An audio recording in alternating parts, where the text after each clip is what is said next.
Welcome. Things are certainly getting interesting around here. The crew of the Audacity unknowingly killed the wizard Zazamar, and the balance of power on Synthara has shifted. Raiding parties with strange abilities and mutations are emerging from the east. With their ship in need of repair, our travelers from beyond the stars must now leave their crash site and descend the slopes of the Drakestone Mountains. Captain Fray and Jean 3 plan to search for materials and supplies, while young Princess Rho'Thera seeks answers. The source of the psionic disturbance she felt is somewhere on this planet, and if her suspicions are correct, its existence could threaten the entire galaxy. Let's join them now as they get into the Rigamaroll.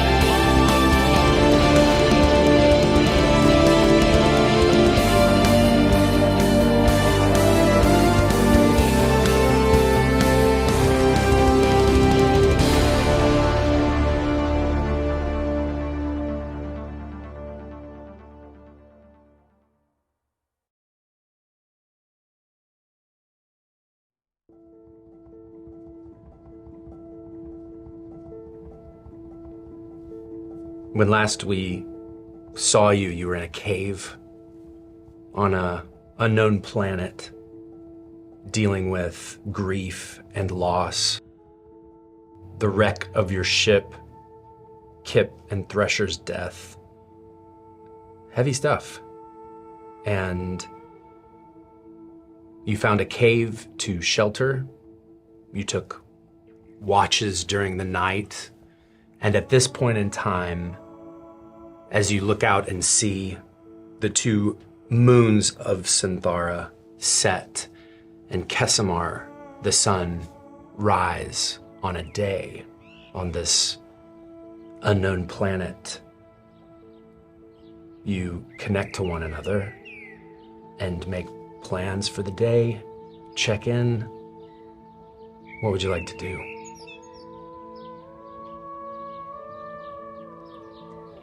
I don't feel like I would wake up first.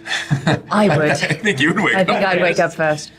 I think as the sun is creeping up on the horizon, I wake, as I always do, early and glance around at my compatriots. Think about waking them, I think. Whatever rest they can get, I think they need it. I spend perhaps the better part of an hour going through my forms, as usual. There is no interruption to this habit. Now more than ever, there's comfort that I take in the familiarity, I think. So I'm slightly outside the mouth of the cave, just going through my forms. I think eventually, I don't know if it's Captain Fray or Jean who rises next, but they would find me slightly out of breath, shimmering, like nigh invisible, save for like a slight purple shimmer as you watch blade arcing through the air as I go through my telekinetic forms and my fighting forms that I always do. I've backed up quite a ways away. I think you might actually wake up to the sound of several rocks like just clattering around as I haven't really processed how the volume has risen gradually over the course of my exercises as they get more and more intense as I'm moving more and more things around. Rocks nearby are levitating around me. I'm careful not to bang anything against each other, but there is certainly noise and the clang of my feet against the ground as I'm moving and moving and moving, and honestly not even thinking about. There's a blur. I think my mind is somewhere else. I don't want to be here, and so I'm losing myself in this the motions. I am, at some point, hear this, and I kind of do that thing you lean up against the cave mouth and just kind of like wait and watch. And when I catch the princess's eye, I say, I'll tell you what, princess, your morning exercises are pretty dangerous. If you're not putting a hole in a hole, looks like you're destroying a mountain. Well, I suppose you can see now I needed the space allotted by your quarters. Seems we're sharing quarters now, so if you need, I can back further up. I won't hit you, though. He thinks for a second and says, I don't mind that. Next time we're hiding out in a cave, maybe keep it down. Apologies. Got carried away. No apologies necessary. I look in to see. Jean, are you awake? Jean gets up, as a agronoid doesn't really sleep per se, not like you weak fleshy people do, but so he can hear everything, and Loki has been observant of your drills and practices, but all the rest he can get to recharge his K drive. Slowly good so, he gets up. Affirmative, I have awoken. And just, great. Any data overnight, anything around us that we need to be aware of? I don't want to spend too much time here, but I want to know what's around us. I've been thinking, in order for us to spend the least amount of time here, we're going to need to repair our ship. I'm not entirely sure to do that, with the exception of I know we need metal. This planet appears to have developed, though still primitively, as I don't see any signs of extraterrestrial travel. However, they likely have some sort of metalworking in order to create those large towers, those flying airships. So I think we should head for some sort of settlement. Granted, I have no idea what the locals are going to be thinking, and I currently do not have a weapon, so... Well, I think there's something to be said about the fact that they do have airships here. Do we need to repair? Is it possible we could go and find one? Purchase one? Steal? Well, no. I don't know what kinds of people we're dealing with. If it's the enemy, perhaps we can commandeer something. If they are friendly, which I'm not quite inclined to believe, there could be trade. That would get us around the planet, but it wouldn't get us off the planet. You're right. Well, we don't have a map. We don't have any means of conveyance. We just need to get down to this village. I want to take it slow, and I want to make sure that we see them before they see us. I don't know what we flew into on the way here, but I didn't like it, and I don't want to see that again. No, and I also don't want anyone to know who I am or recognize me. I think if we're about to go and meet people, we shouldn't look like ourselves. Is there any chance you'd get recognized? I mean, I've been around the block, Princess, but I don't know about this place. I don't know that anybody's been to this place. I don't think they have intergalactic cable. All right. Jean, do we know anything about these species? Are they humanoid? We got a little glimpses of them as we went through, but we were a little busy getting shot out of the sky. Confirmed. As I was surveying them as we were getting shot out of the sky, I did notice that they were mostly humanoid, it appeared. At least those were the ones that were in charge. Granted, I don't know if there are any fauna on this planet that like to eat them, which would include you two. Mm-hmm. But I do think we should have a decent time blending in if we were to get some sort of covering, myself definitely included. All right. Then we approach carefully. Is there, surrounding this, whatever we saw, city, village, the lights, wherever it is that we've landed, I think we approach in the least populated direction, find some place where we can grab clothing or whatnot to blend in with the locals and figure out if we can get materials. I like it, Princess. Let's go find a farm on the outside of the settlement, someplace where we can just see a couple people living their lives. Maybe we've got something that we can disguise ourselves with as we go in. Yeah. Good idea. Jean, I don't know if you're interested in fighting, but if you are interested, I'd like you to be equipped. And the captain walks over to where Kip's rifle is. Papa's sitting in the corner. He takes a second, picks it up, walks over. Not a big ceremony, just sort of hands it to you. Ever used one? I'm capable. Oh. Right then. He's capable. That's amazing. Okay. So as you kind of clear out of this cave and you start your descent down, you're able to, put everything where they need to go, where it needs to go in terms of the ship, and you kind of start heading down the mountain. There's no clear path or trail, but it's not wildly overgrown. As you start to descend, after a while, the trees thin out a little bit, and you can see a town in front of you. The town that you'd seen the night before just continues to come more clearly into focus. And here on the outskirts, trees begin to go away entirely, and you start to see pastures with different kinds of sheep, mammals, beasts of burden grazing on the flora.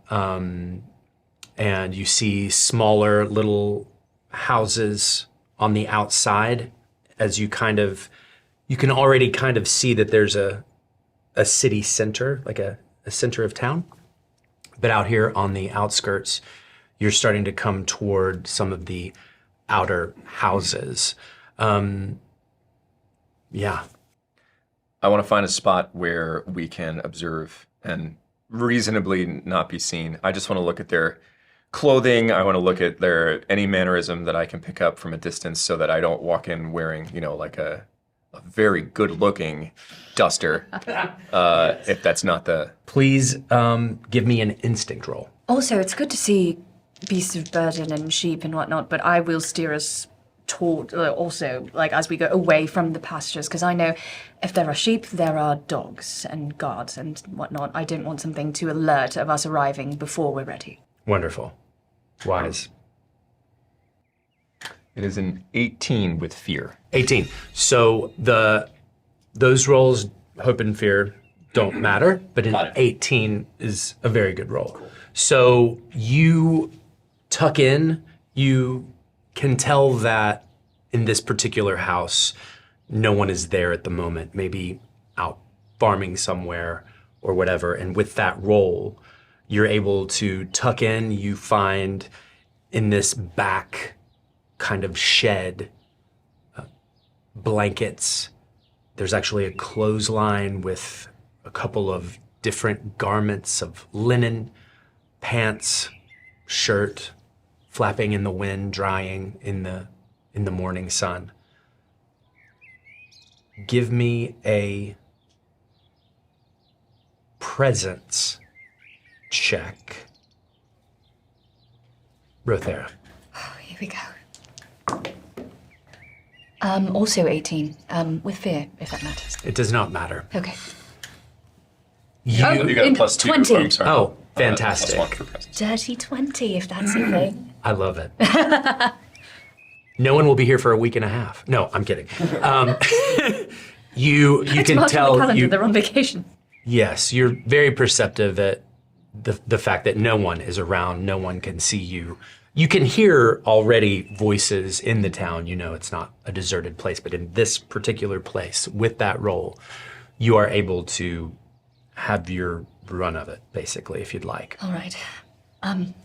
No one's here, and there won't be, it seems, for a while. They're probably out working for the day. Who's up for playing some dress up? We need it, but I don't like taking from them. We'll borrow it. We can bring it back. Yeah. Borrow. We'll borrow. Okay.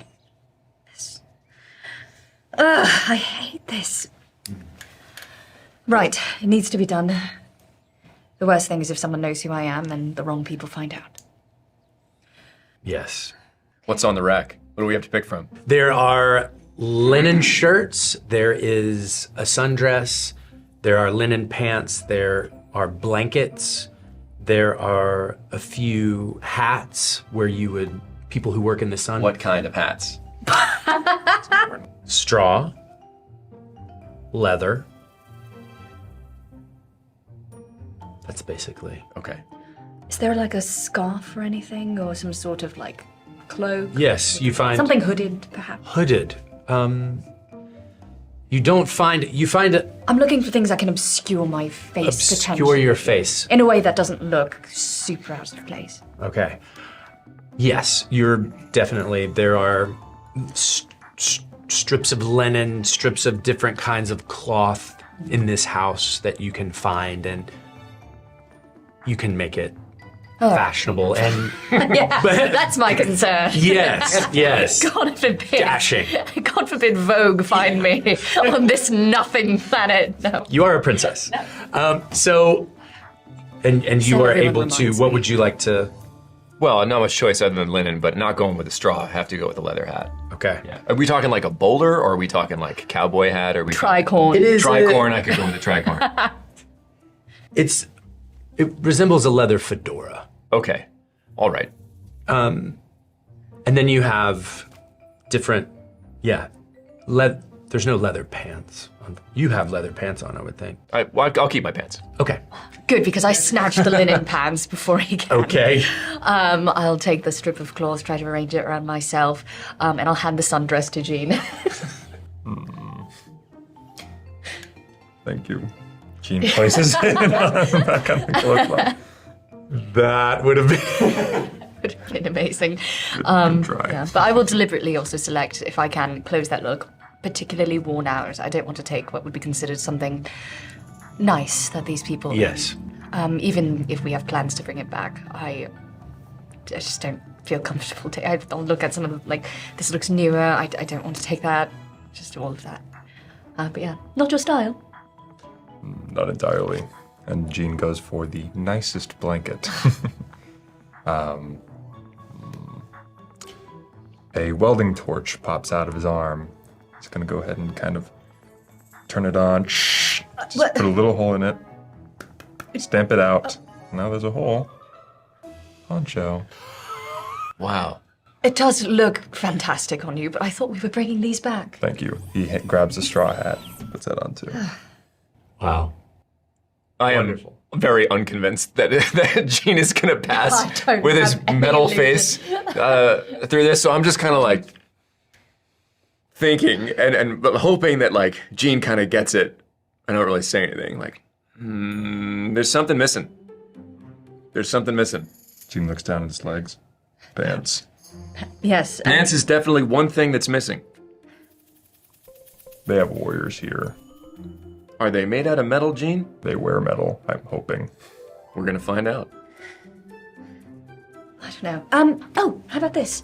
I'll take one of the, like, if someone has, like, stockings, I'm like, already doing this. I'll take out my sword, I'll slice partway through it, and it's, like, a little bit sheer, and I'll kind of, like, try and, like, affix it to the straw hat, so at least there's, like, some sort of, like, covering, like, a veil a little bit over his face. Okay. Like I'm getting married. No, it's fashionable in some parts of the. Okay, never mind. I'll take your word for it. Gene, you look like a scarecrow about to rob a bank. This is wonderful. From Tin Man to Scarecrow. Yes. All right. How are we feeling? As good as we're gonna It's good. feel, I It's think. gonna get yes. I think I look awesome. Okay.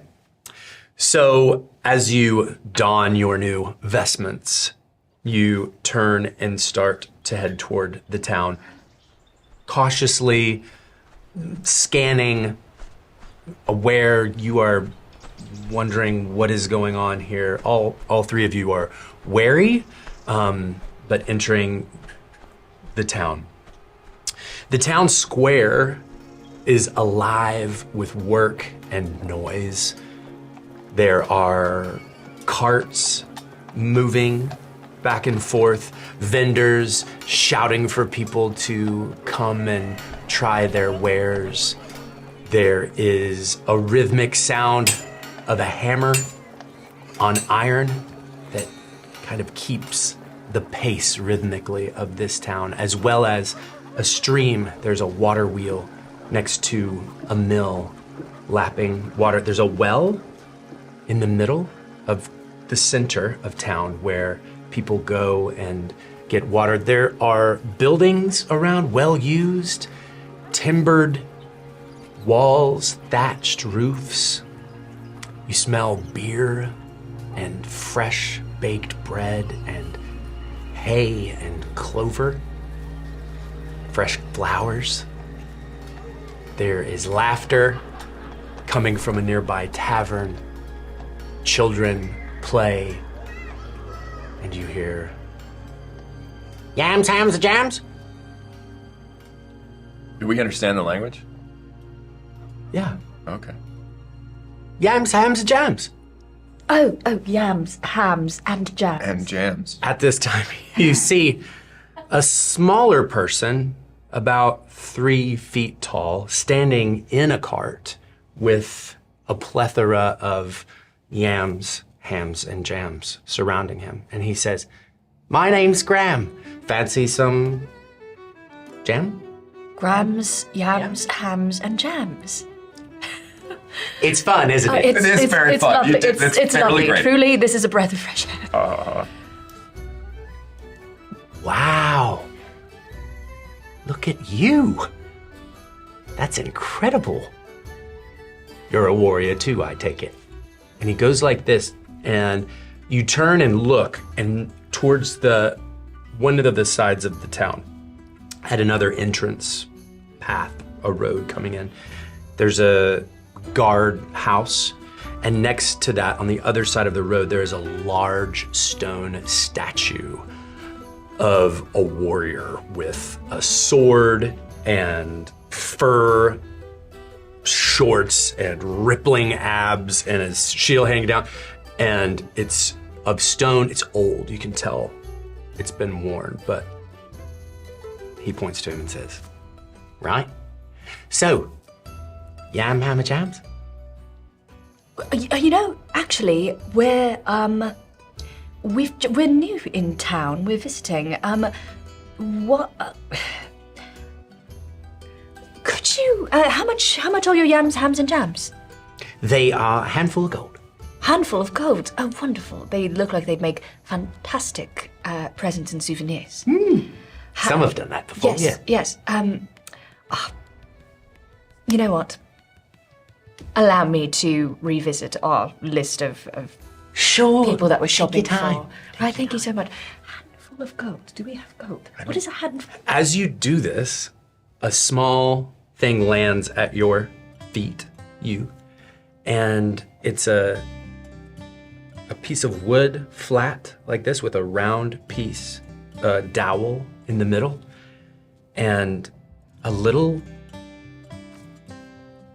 person comes up to you with a beak and feathering and goes to pick it up at your feet and looks you in the eye.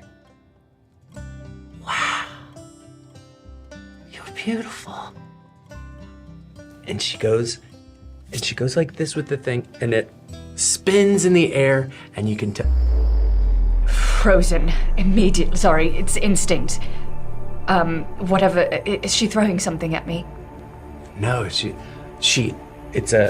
little toy but you don't know this, but it's a little toy that goes and she was trying to play, but this is amazing. No, So it's immediately frozen midair. Frozen in midair.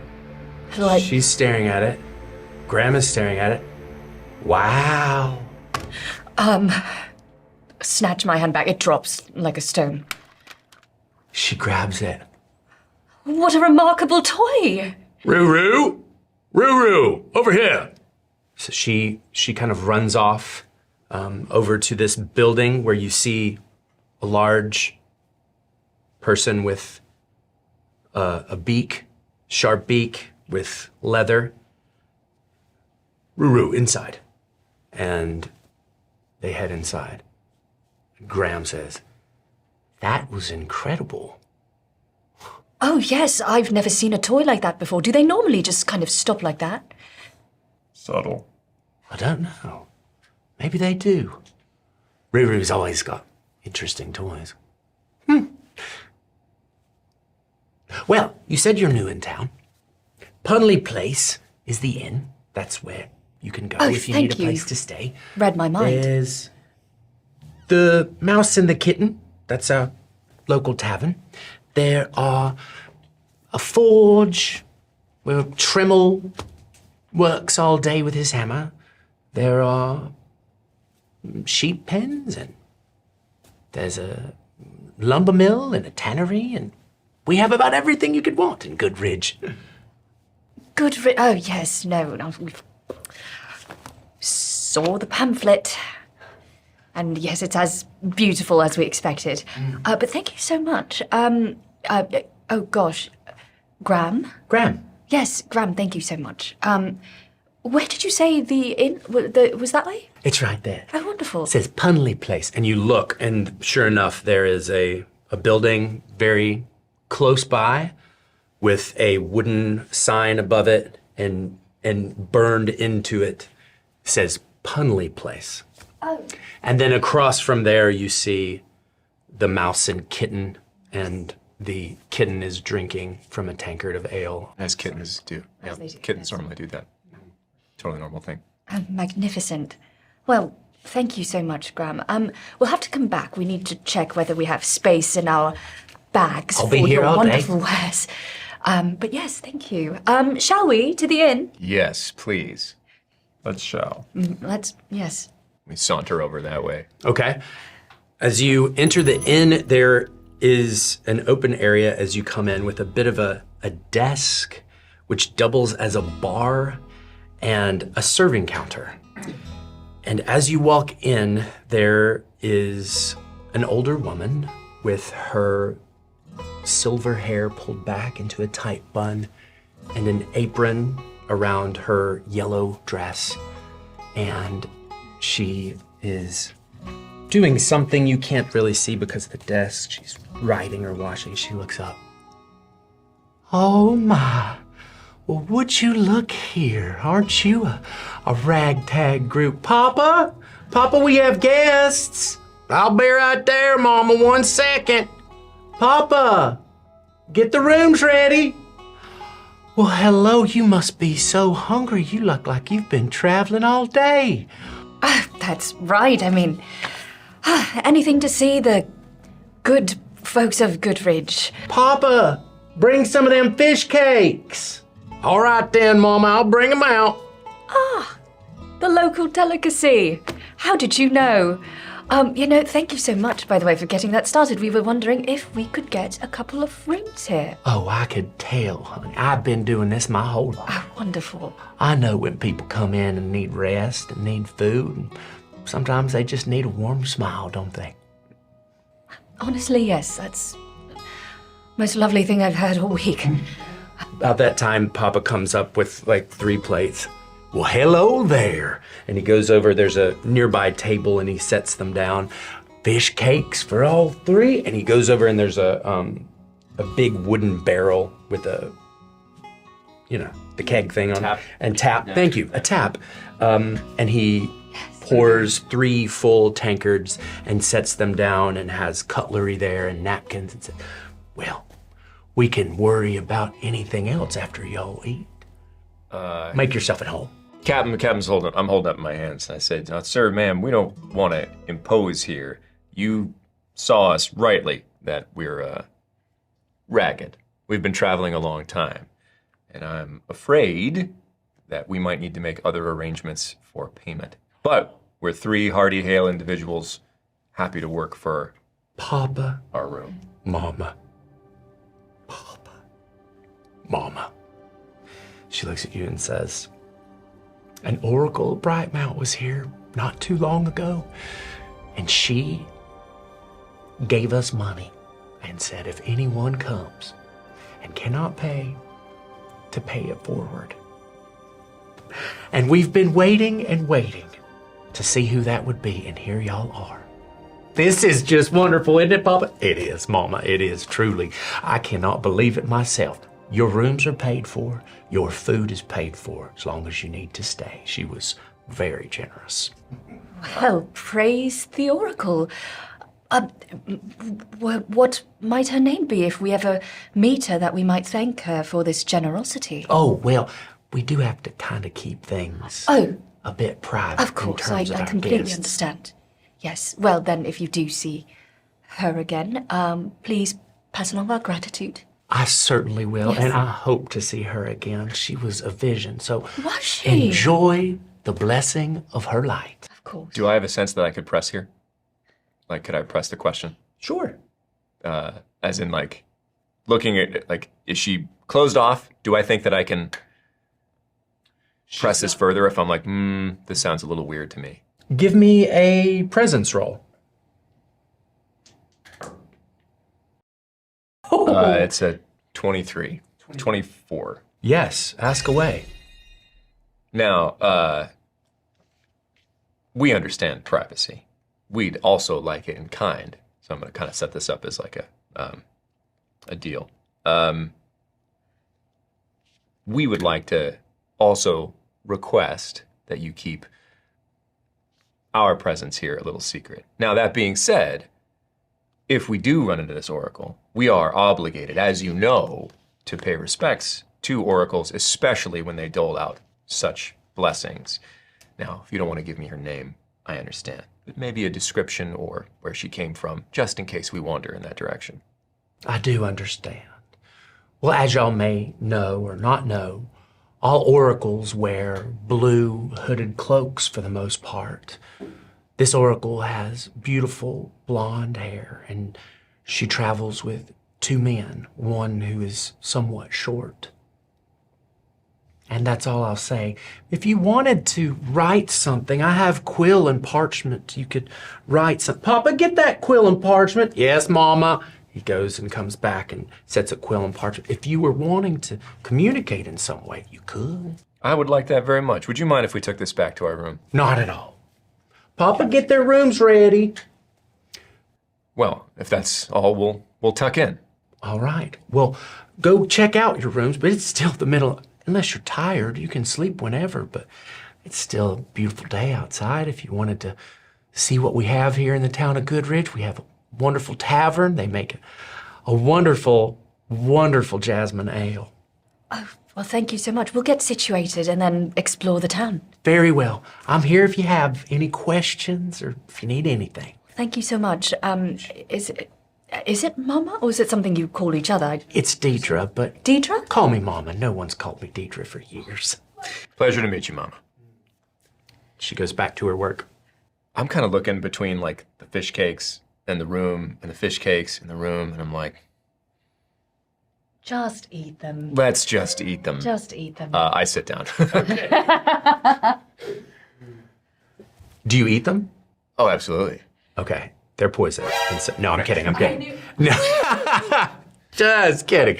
Okay, they are delicious, and they warm you. Since you've landed, you haven't had, you've had some rations on the ship, but nothing like this tasty homemade. And this space is warm. There's a fire in the hearth, and their presence is warm, and the ale is delicious, and you are feeling very refreshed. I absolutely melt into my chair. Like, I look like I'm just going to become one with the furniture.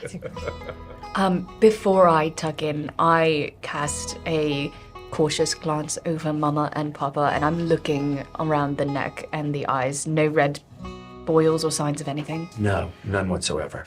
I visibly relax a little bit, having given a careful glance, and that's only then do I start eating. I know he's already started. I'm halfway through. Yeah.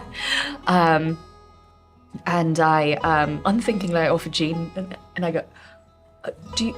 Yeah, let's talk about this moment. What is... Would you like some, or perhaps take it back to the room if you'd like to? I can eat it if it makes you feel comfortable. No, well, that's not for me. I don't. I just wanted you to feel included. If you don't eat, then you don't have to eat, Jean. I can simulate it, but he slides the fish cake over to Captain Fray there and we the go. drink over to And you. it's gone. Okay. That's my man. No hesitation. there we go. Absolutely take that in. I actually, I lift it and I smell its alcohol. Members of my family are not permitted to. Jean also slides that towards Captain Fray. Look, guys, it's gonna be a long day if this is how we're starting it. I see that and I go, well, actually, maybe we don't. Oh my goodness.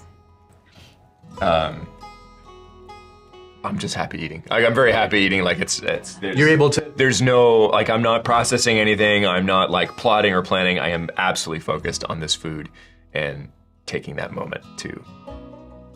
No one has shot at us in this village, and that's making me very happy. Refreshing. Okay, so you sit in this moment of refreshment. You can hear the noises of the town outside, but for a moment, after all you've been through, there's peace, and it washes over you, and it is truly fulfilling and satisfying. You remember what you've lost. There's a moment with that as well, but this feels like hope. You feel lighter, ebullient, refreshed. What do you want to do? I think when we go up to our rooms just to see them, and I think for a little bit of privacy after eating, I'm going to round on Captain Fray. A little bit of discretion. But that, could you be more obvious? More obvious of than privacy. stopping a toy in the air in the middle of the square? Look, that was, I thought perhaps it was like a projectile. Do you have any idea how many people have tried to kill me in the course of my life? It was just, it was an accident, okay? I'm Were sorry. any of them children? Some of them were small and looked like they could be I don't know. That one was a bird. Okay, listen, I'm sorry, okay? It was, she was the only one who, and Graham, but it shouldn't be that much of an issue, but telling them we're not, don't tell anyone we're here, I think that, oh, God, I don't know, it's like telling someone, oh, I have a secret. Don't tell anyone I have a secret. Look, why don't we just go to the rooms, we'll avoid any other old men and women and any toy stores. Yep, And okay. we'll all be good. All right, I'm sorry, I just... This all feels really nice, and that also feels really wrong. Am I the only one thinking that? Yes. Okay. We're in this moment, princess. Right, Now let's yeah. settle down and figure out what we're gonna do next. Okay, fine. Head to the rooms? Head to the rooms. We're in the room. We're in the room. We're in the rooms. You're in the rooms. We've entered the room. You're in the rooms. You are planning your next move currently. Okay, he mentioned a forge, a really adorable, a cafe? Mountain Kitchen? Tavern. The forge sounds like a good place to get metal, Yes. yeah? Do we need anything else? Definitely need to visit the forge. It's a lumber mill, I don't think we need that. We're good on provisions unless we travel, so maybe forge might be the next step. After that, Do you go to the forge together, or Actually, do you wait. want to see different? Before we even go there, can we take stock of how much currency we have? Do we have nothing? No gold, no... Oh, we have goodwill and God. two old folks Okay. supporting us. Yeah, no, We're trust fund babies on the planet. fun babies of the Oracle of Brightmount. I don't expect a second stroke of luck of this magnitude. Looking around this very cozy little room. We go to the forge and then what? They have metal, we can't even buy it. Metal isn't free. Very astute observation, Jean. However, I like this town. These people seem simple. Easy to manipulate. I'm shaking my head, or nodding my head rather, seeing where he's going with it. What? You want to steal, lie, make them give you... Well, I guess on the other hand, princess, we could start careers. We could go to school, get a degree, find jobs, settle down. amass a fortune, buy a spaceship, and get off the planet. Okay, I get it, Captain Fray. We don't have a lot of options. We don't have a lot of options or time, because eventually someone's gonna figure out we ain't from here. Yes, if they haven't already. Okay, fine. Fine. Is there, perhaps, maybe there's a message board or something? Maybe like, we don't have to start a business, but there could be something that people need doing. Possibly. Right? Towns like this, I need this, I need that, who can provide, right? I'm not opposed to an odd job or two. Okay, great. Then that first, then the forge. So we have something to show for, other than, please, out of the goodwill of your heart, do you have a few bolts and screws to spare? Yeah? All right. We can head back down. I'd like to ask Mama. Once again, thank you. The rooms are lovely. Thank you so much for your generosity, and hail the Oracle. Light bless you. Yes, light bless us all. But of course, we would love to give back and contribute and, be able to really take in the sights and everything. But before we do that, is there something you or anyone else in town needs doing that perhaps we could take on? A little odd job there, or here and there? Anything like that? Or a message board or something? Understandable. Craigslist?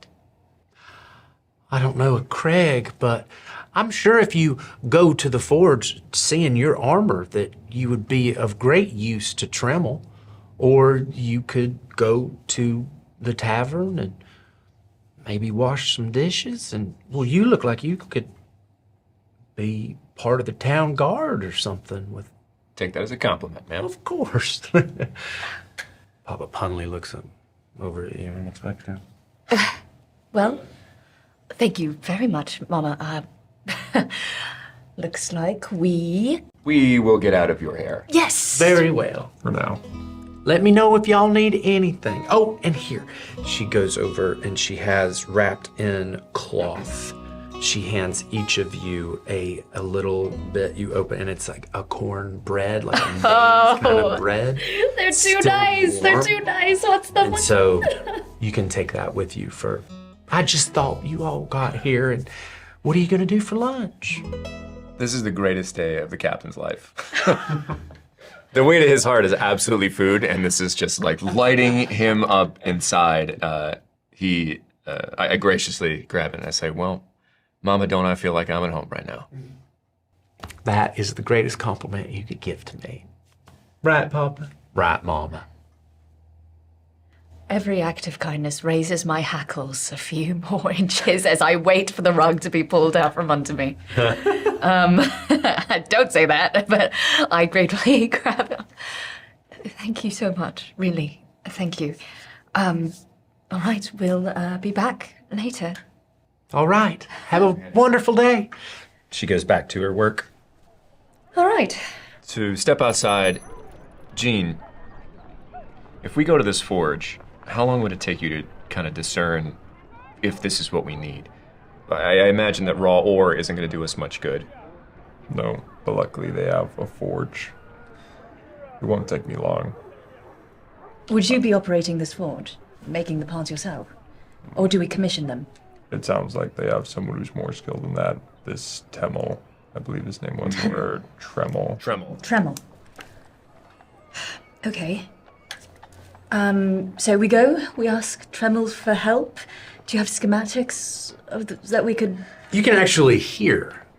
Sorry. Yeah, no, Assuming, please. I think I thought schematics was a different word. Oh. If you're talking about a map, the town is No. not... You were talking about... What we need to build Yeah. right now. I'll be Blueprints. Blueprints, right. Schematics. Sorry, schematics. I planned to head for the sound of the...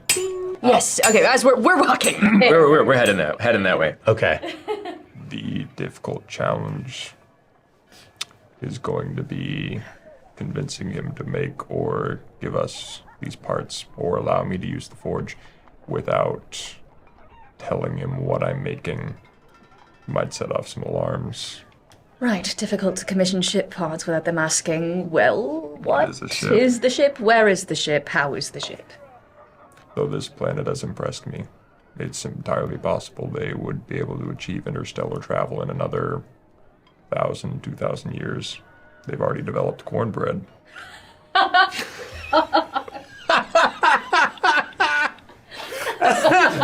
A peak milestone of civilization building. It's the development of cornbread. It is. Building block of civilization. Which he hands to Captain Fray. All culture. I put it in the cornbread. pocket of the jacket with the other cornbread. And now I'm just like flush with cornbread. Yeah, that's As you continue to walk, you get closer, and the forge is in the center. It's an open air space. There's a roof on top, but you can see there are racks with mostly farming equipment. There's not a lot of weaponry that you can see, but there is a lot of metal. Are piles of different tools and rails and different things that people would use at a homestead. And as you walk up, there is a large blue-skinned humanoid with very strong arms, upper body. He has a snout with a horn coming up from the top of his nose area. And he has a leather apron on and a massive hammer that he's ting, ting. He's right now fashioning a sickle. You can see it's hot. Watch him for a few minutes. He takes it, puts it in the fire, puts it in the water, steam comes up, puts it back on the anvil. Ting, ting. He hears you. Before we approach, Sure. I'd like to ask, as we're going through town, and especially as people have interacted with Jean specifically, does anyone give an odd look? Does anyone seem surprised to see a automaton? Wonderful. Or android? Agronoid. Agronoid. Not at all. There is a moment of curiosity. Of like, whoa, not common to see, but... Correct.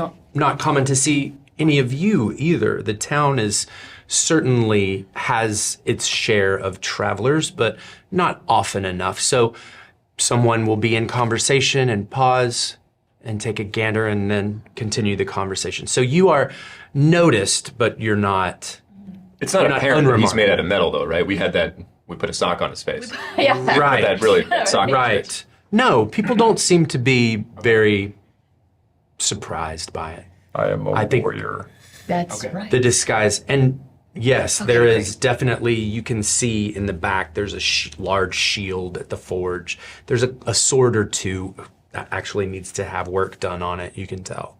So there are rudimentary things here that, he's definitely awesome, but it's not out of the realm of possibility. And nobody's afraid of him. No. Good. He could conceivably be wearing armor. Conceivably, yes. Oh! Yeah, so like the robots aren't running around this planet. No. So it's No, like you have to okay. be mistaken So for he a th- warrior they- that's in armor. Yes. Right. Oh! It's great. Okay. Yes, they are enamored by it, but no fear or confusion or suspicion. Wow, look at that. It's kind of like that. They'd only be tripped up by like my eyes or mouth, which luckily are covered by the sock. Sock. By the sock. Sock. You really did a lot with that sock. I really cooked with that sock. Yes, you really could. Yeah, thank you. Oh gosh. Okay, well. Okay, so we're in the forge. Are you guys staying together or, yeah? Well, I could go wash dishes. You could cover more ground Oh, if yeah, you that's want to. true. You can stay together. I'm just offering the opinion of I'd like to stick with at least the current plan to go to the forge, just to fantastic. see how that pans out. Fantastic. Okay. Ting, ting. Hello. You must be Mr. Trummel. It is just Tremel, but yes, that is me. Wow. He just 360s you. That is very impressive armor. Wow. absolutely incredible. And you see he's continuing he'll look it over and continue to ting every now and then, but looks up at you and says, What can I do for you people? ting, ting. We're in the market for some supplies, Tremel. And we hear that you, and I kind of like look around, Mama and Papa indicated that you might need some help. Well, I could always use help. That pile right there.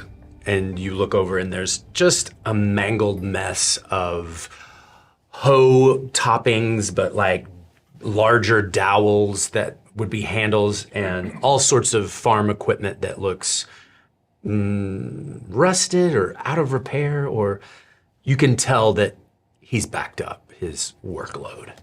And so, But there is no one who knows how to work the forge like Tremel, at least not in these parts. ting, give me a knowledge check, Gene. These hoes backed up. These hoes backed up.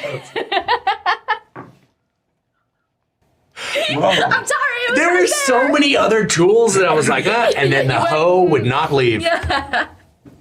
Nat 1. This is for a total of 3. No, but there's No, a that's crit. a crit. It's a crit. Snake eyes. You're right. Wow. Okay. Well done. Cool. Oh man. Oh man. Okay. So you basically look at this pile and know that in about 5 to 10 minutes with your tool system,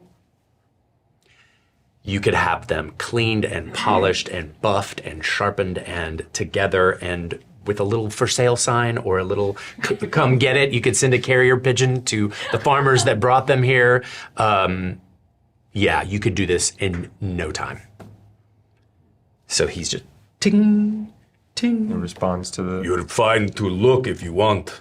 If you want to try and help, there is a scouring pad to clean off the rust. There is one more hammer, one more anvil.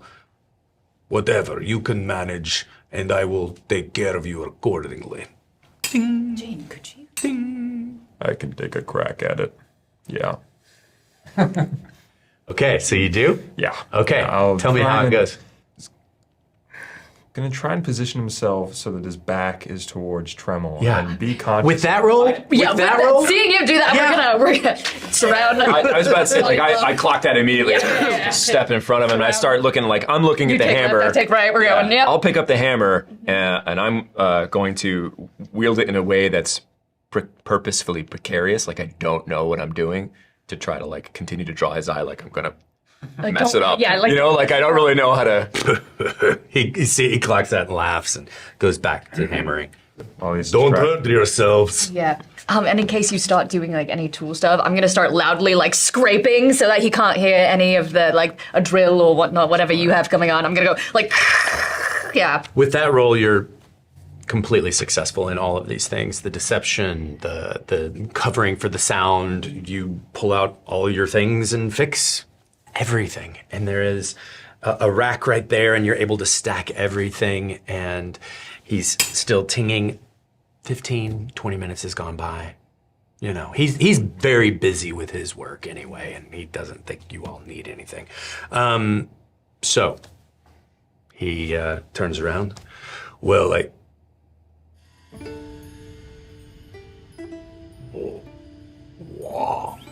don't. Wow. And he goes over and he starts picking it up. This is incredible. This is better than Tremel's work. Oh no, no, Absolutely no! not. There's no way. There's no way. Absolutely not. We built up. We stand on the shoulder of a giant. It is simply a shine on the magnificent work that you already do, Tremel. That we've heard. Give me a Far presence and roll, wide. please. That's 15 plus 1 is 16. I had you at a 15 difficulty, so you charm him. And he's like, Thank you. I appreciate that. Still, this is absolutely incredible. The amount of time it took you to do this is miraculous at best. I am not going to look gift horse in the mouth. So thank you.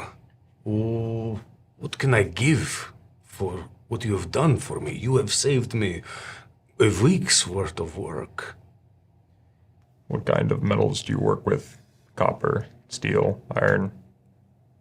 All of the above. I have access to the yard. And you look back, and there's like a blacksmith's yard. It's an open barn with different long pieces of metal leaning up. There is, there's nothing precious. There's no precious metals, but aluminums and different types of steel. And with a quick scan, you can tell that you could probably do most of the fixes, if not all, on the Audacity with what is here in this place. That'll work. That'll work. It'll work. I mean, we are you in need of steel or? Yes, we're,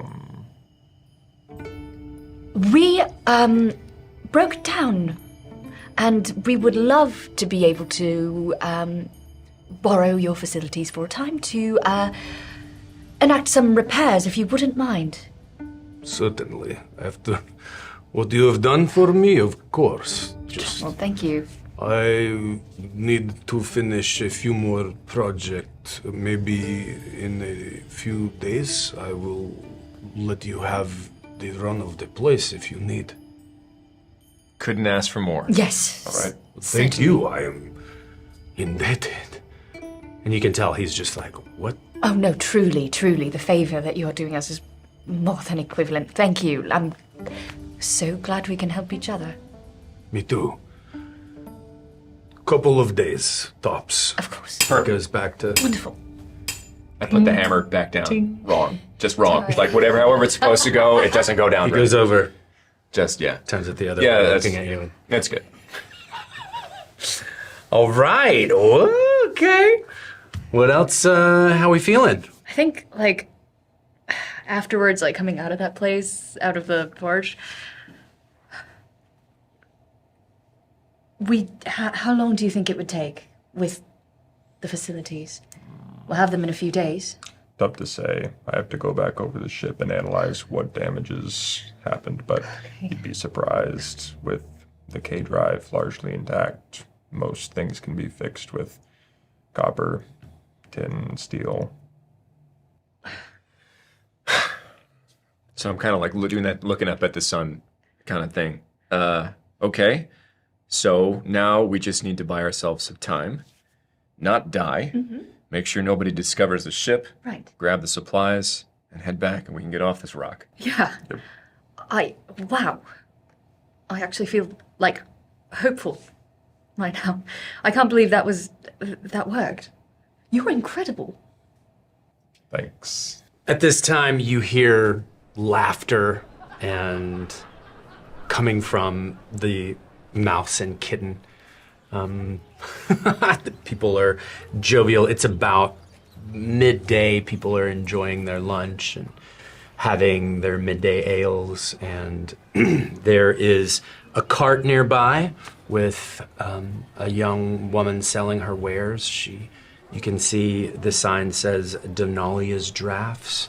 There's a lumber yard across the way, the tannery, which you saw, the guard house with the statue, just giving you all ideas. Rho'Thera would be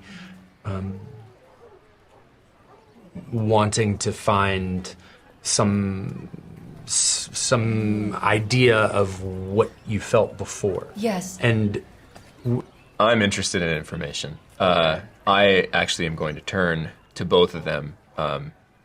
Been very jovial with all the people, but it's going to drop. And I will get close to them and say, listen, I've been a lot of places in this galaxy, and I've seen a lot of things.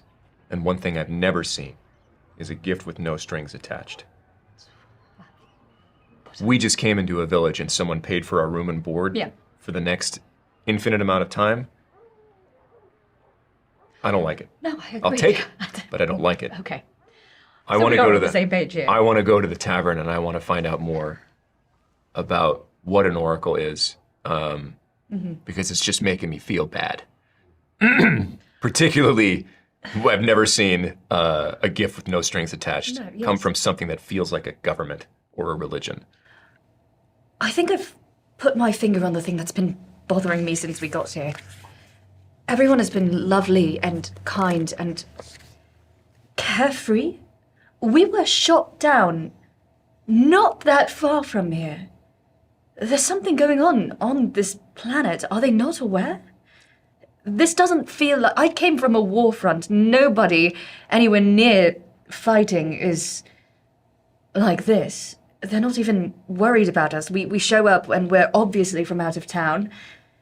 They look at this warrior and they don't scuttle away. So what is this place? Do we have a sense of how far we are from the battle? Like, I know we careened quite a ways before we crash landed, but we got shot, and then we careened a ways, and then we hiked a ways. Like, are we close to that? Like, how far are we from the fighting, if we have an estimate, where we got shot? I think Jean would be able to assess that as the horse gallops about 6 or 7 hours from Quite a where ways. you were shot down. 6 or 7 hours is not that far. On horseback. 6 or 7 hours. It's a whole day. It's a whole day's ride. That's one day, yeah, one day's right away. People got killed.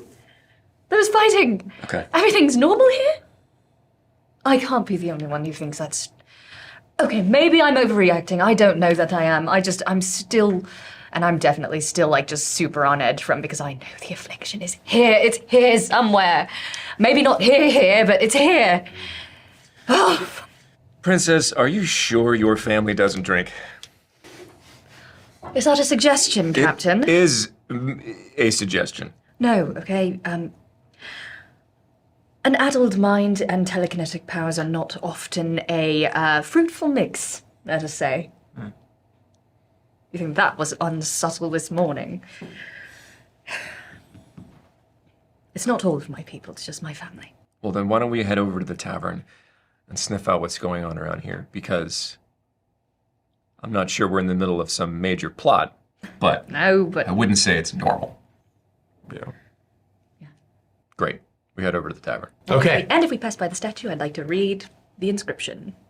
The warrior statue. If we pass by it, I don't know the structure of the town. Let's say you do. Okay, Sure. We take a detour. Yeah. Check out the stone statue. That's great. I want to see what this warrior was all about that they sought to build a statue to. There is a bronze kind of plaque with a lot of patina on it. And the statue itself, it's just this rusty kind of green and white that forms on aged bronze and metals sometimes. And it says, Rendor, our protector. Rendor. Rendor, our protector. And then you make your way to the tavern. There are 2 doors that open Like back a and forth. saloon. It is like a saloon. Yes. I absolutely kind of tuck my hat down a little bit He's going in before first. walking through, and yes, 100% go first. Okay. I'm through those doors. You come through those doors. You 2 follow close behind. There is a wonderful smell. There's a fire in the hearth. There you hear laughter. There are 5 or 6 tables strewn about. There are people bringing ale and different beverages. There are snacks and sausages and potatoes that people are eating with their lunch. And there is a large, bald, boisterous barrel of a man behind the bar with an apron. He's with the taps. Setting all of these tankards down. You are able to see a kind of glass jar and it just says pink juice on it. Pink juice. Pink juice. So all of these are going, and he turns around and he says, Oh, hey, what are you? Oh, hey, we're good. How are you? What? Trying to match his energy so hard. I'm so uncomfortable. No. Hi. Whoa. Hello. We've heard this place is wonderful, haven't we? Oh, well, you but maybe home. What? Yes, tell us about the pink juice. Oh, man, Okay, no, not good. oh, It'll put you right to sleep, won't it? No. and he goes and like pours you a little glass of the pink juice. Oh no! Oh, wonder. Is there? No. Oh, it's not for me. Thank you. Okay. It's for my friend here who was saying he needs a drink. Don't you, I Fred? take it. If there's one thing that Fray knows how to do, it's work a bar. Like it's like very comfortable in this environment. Every port of call, that's basically where he. So he kind of tips the glass, and I motion to the pink juice like, with me. Oh. Perfect. And so yeah, a little bit of that. What does it taste like? It tastes like the most incredible berries that you've ever had on a summer day. Just a strawberry in June, and it is electric in your mouth. It bubbles a little bit. It's almost effervescent. There's no alcohol in it, and it just tastes fantastic. I kind of give him the like. Is this like? Did you make this? Oh, yeah, anyway. I look and then wow. It shows. Yeah. It shows. He continues to pour it out. He makes another one. It's fine, princess. And then he goes in.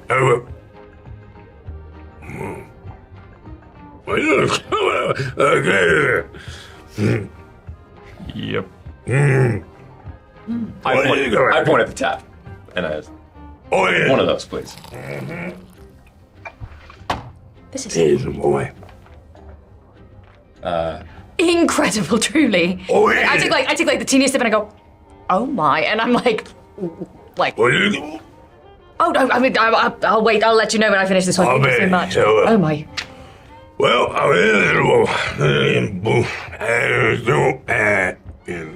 And he goes back to pouring drinks for everyone, and yeah.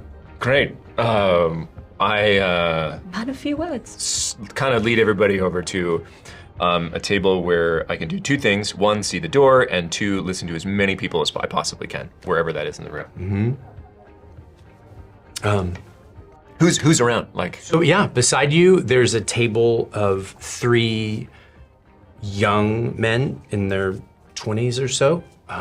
They have straw hats and rudimentary overalls, and they're talking and having their lunch and drinking ale, and they look at as you sit down with your drinks. They are eating, and they look and they see you, and they say, "Hey, that's them. That's the ones. Remember?" And they'll go, "No way, man. No way. That can't be them." And he's like, "Yeah, that's totally them. That's the ones that Tremel came in here and paid for. Whatever they want," he said. "No way. Wow, they look really different. That looks like my mom's shirt." And they go back to eating. Oh boy. Oh gosh. Oh boy. I'll probably steer clear of them. I don't think they will know anything interesting. There's also an older man smoking a pipe. He's just finished He's kind of leaning back, looking at the fire. There is a younger woman. She's enjoying an ale with, there's actually two young women, one with dark hair and the other with braids. The one with braids has her outfit is a little tattered, especially around the bottom toward her feet. The one with the dark hair is tied in a ponytail, tight, and she is speaking. They're quiet. She's speaking a little tersely to the one with the braids, and then yeah. Is there any room near the old guy? Yeah, a whole table. I'm gonna turn to them and say, "You two take a load off. I'll be back." And I'm gonna go sidle up next to the old man by the fire. Atticus does smoke pipes. It's like his little anachronistic kind of thing that he's just like that old soul kind of thing. And he does keep a pipe with him from Fantastic. many, but has no tobacco. So I will sit down next to the man and kind of like size him up a little bit. Does he look grumpy, angry, lonely? Like what's his vibe? He has 1,000-yard stare. Great. He is staring into the fire, jowls hanging down. You can see the hair in his nose and ears coming down out of his hat. Great. I just sit next to him and I take out my pipe, but I do nothing else. I'm just gonna sit there and hang out for a minute. Okay. I don't light it. Okay. He looks over at you. I know you're not from around here. What gave it away? I've been here for a long time, as you could probably imagine. I know everyone in this town. I know most of the travelers that come through. And I only smoke Brillisk weed. Have you ever smoked Brillisk weed? You've been sitting here for a minute or two and have not packed that pipe, which is really interesting. Well, as it turns out, I'm a little out of Brillisk weed at the moment. You strike me as a man with a story or two to tell. I have a story or two. I have a story or three if you have time for it. What about one story and some Brillisk weed? He kind of looks you up and down. You give me a presence. A presence roll. 1920. Wow. He looks at you and gets a glint. You remind me of someone. Me, when I was younger. And he goes for his pouch. And he says, I see your pipe. pass over the pipe. And he looks at it. Wow. Never seen anything like this before. And he packs it and he takes his tamper and tamps it down. He passes it back to you.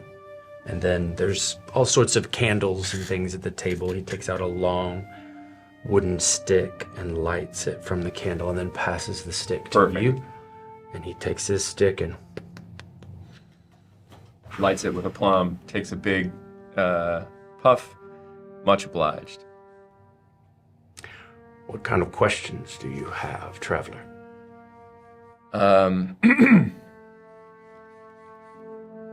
How long you been here? I've been here my whole life. My daddy was here, and his daddy was here. And back to who knows when. Family trade? Stabling.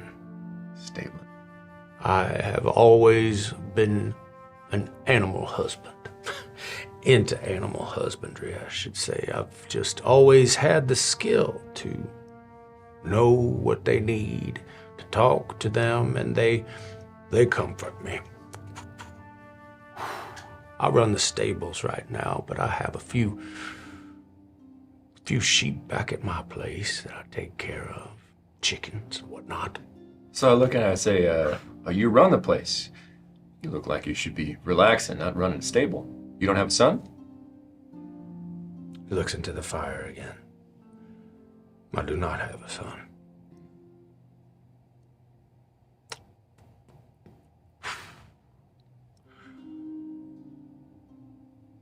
I do not care to talk about that. He's somber for a moment. You know, a funny thing happened to us as we came into town. We're a little bit of a wanderers, me and my, and I actually gesture over the princess and Jean. A little bit of wanderers ourselves, like to make between towns and explore. And I don't think I've ever had somebody pay my room and board before I came before. Is that a common thing around here? Not at all, but when we had heard that an oracle was here, a few magenta horses with stripes down their chest, Bertram, Champion, Marigold. I miss them. The oracle will cater to many people, will give oracles gifts, and oracles will, they have a generous spirit about them. I don't know how to tell it really. They go about blessing people with the light in certain ways.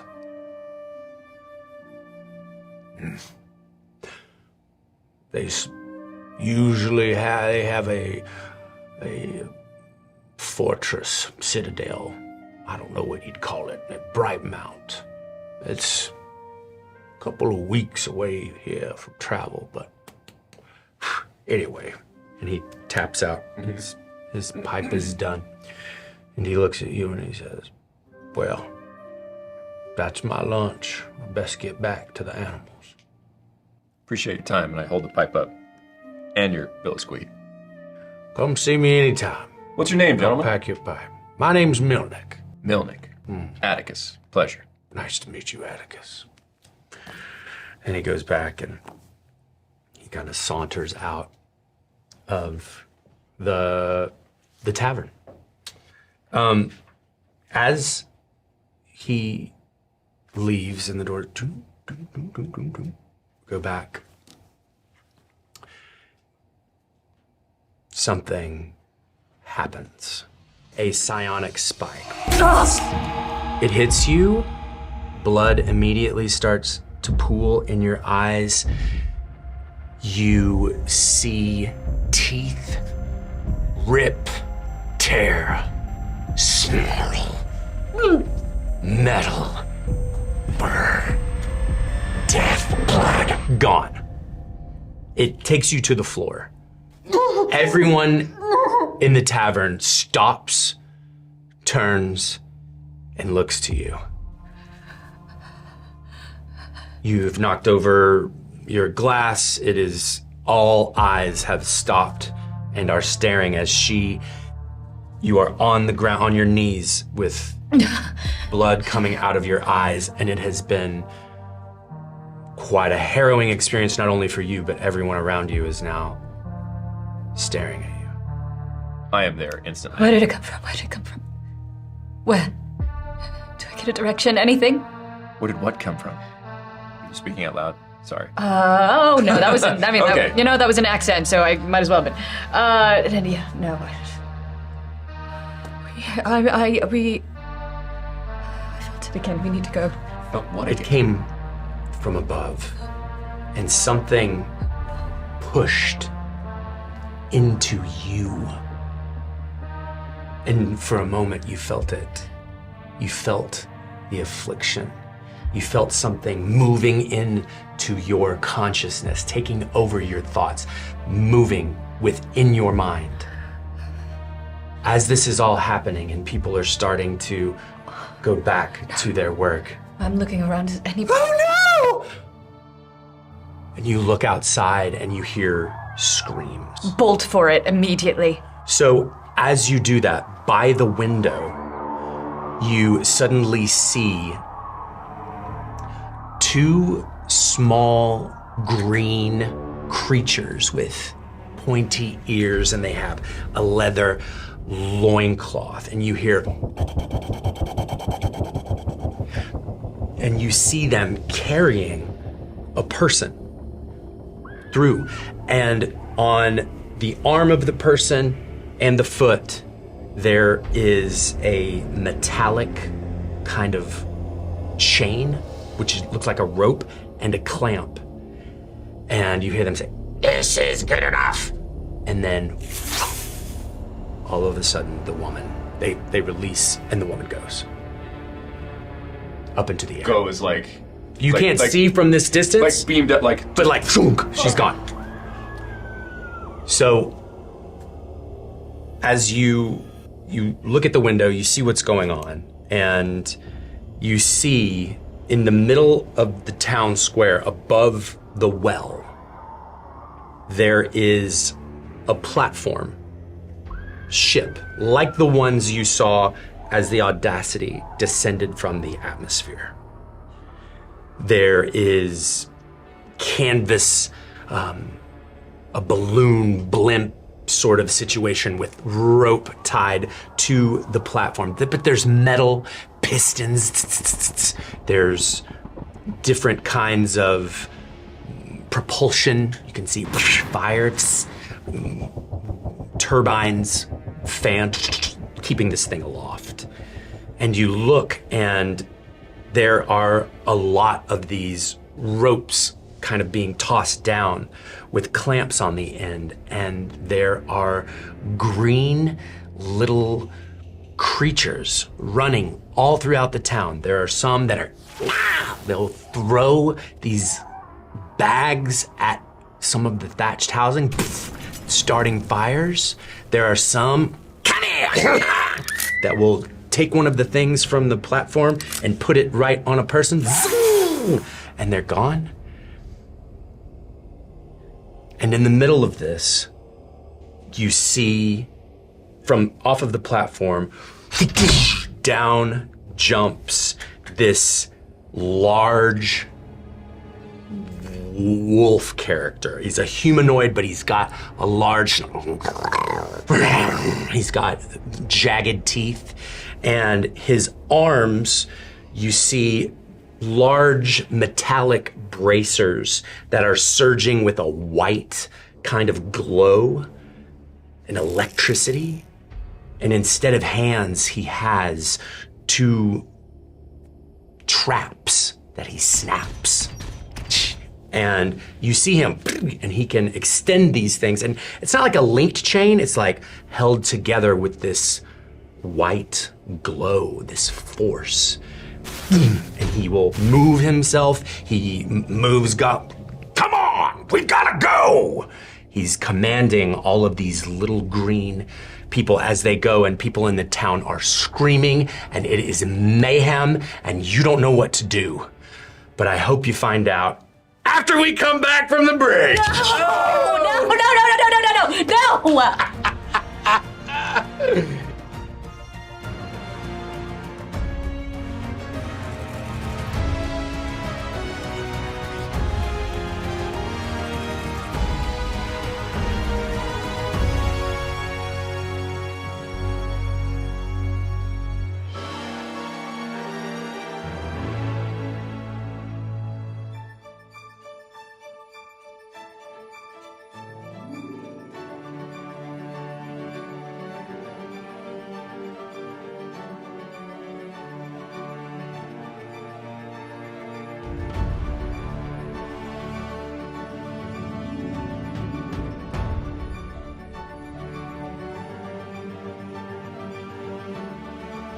Hey there, Rigamarollers, GM Matt here. Now, I have to give some love to Side Quest Concepts for custom making our show's GM screen. Now, I've always seen fancy wood screens with all the cool magnets and slots to place markers in, and working with John to make our dream GM screen come true was, it was a dream come true. He's not only an incredible woodworker, but he's also a massive tabletop fan. So it's like working with someone who actually gets what it is you need at the table.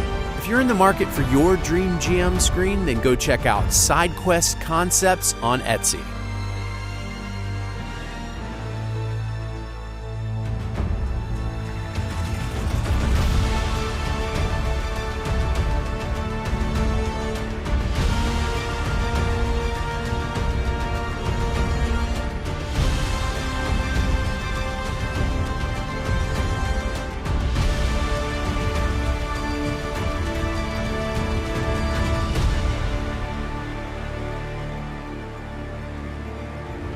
For your next family gathering, remember Mumble's pink juice.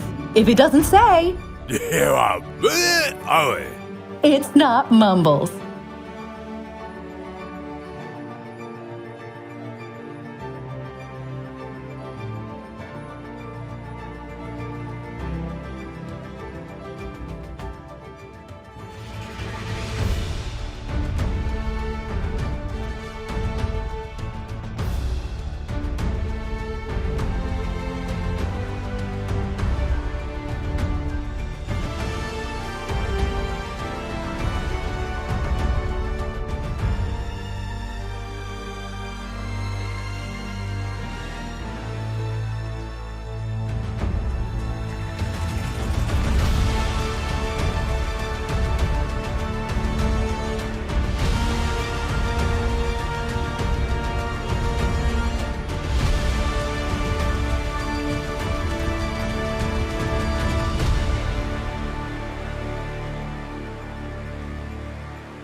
Welcome back, you guys.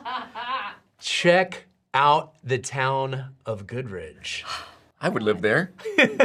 Yeah, you say that now. So lovely and quaint and Yeah. wonderful.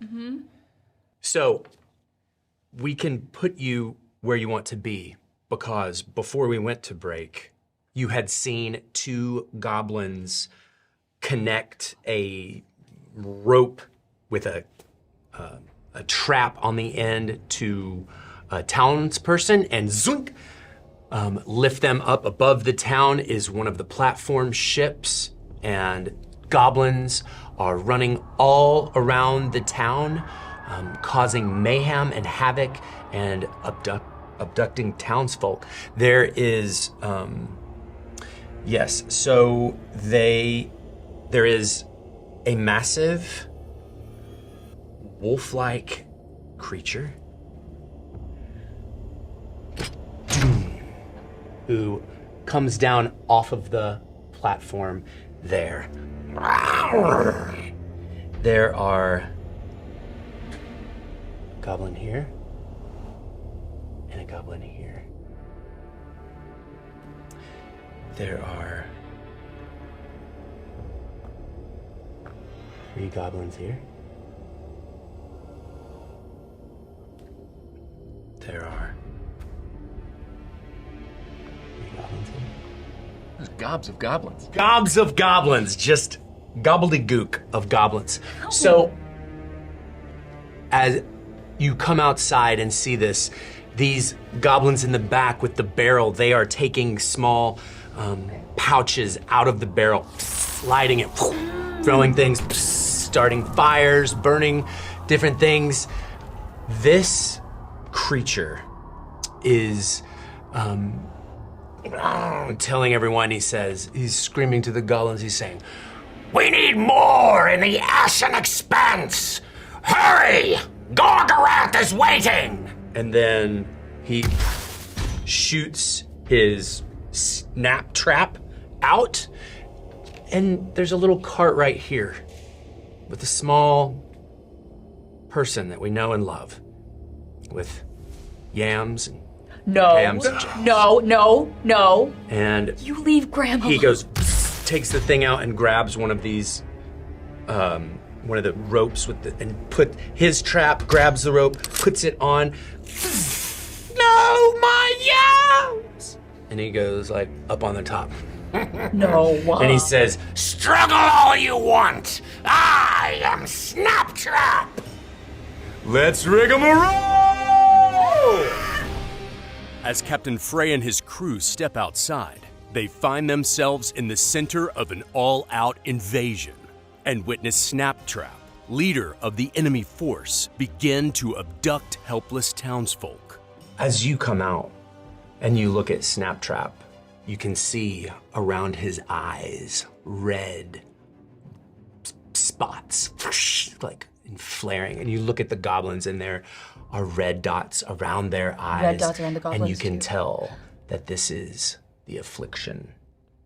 Struck by the confirmation she's been dreading since leaving orbit, Princess Rho'Thera turns towards the captain with trails of blood and panic in her eyes. First thing, before anyone we split off or go anywhere. You, I actually don't turn to, but you, I'm freaked out. There's still like tracks of like blood have dried, just barely down my face. Do not engage in close quarters with any of them.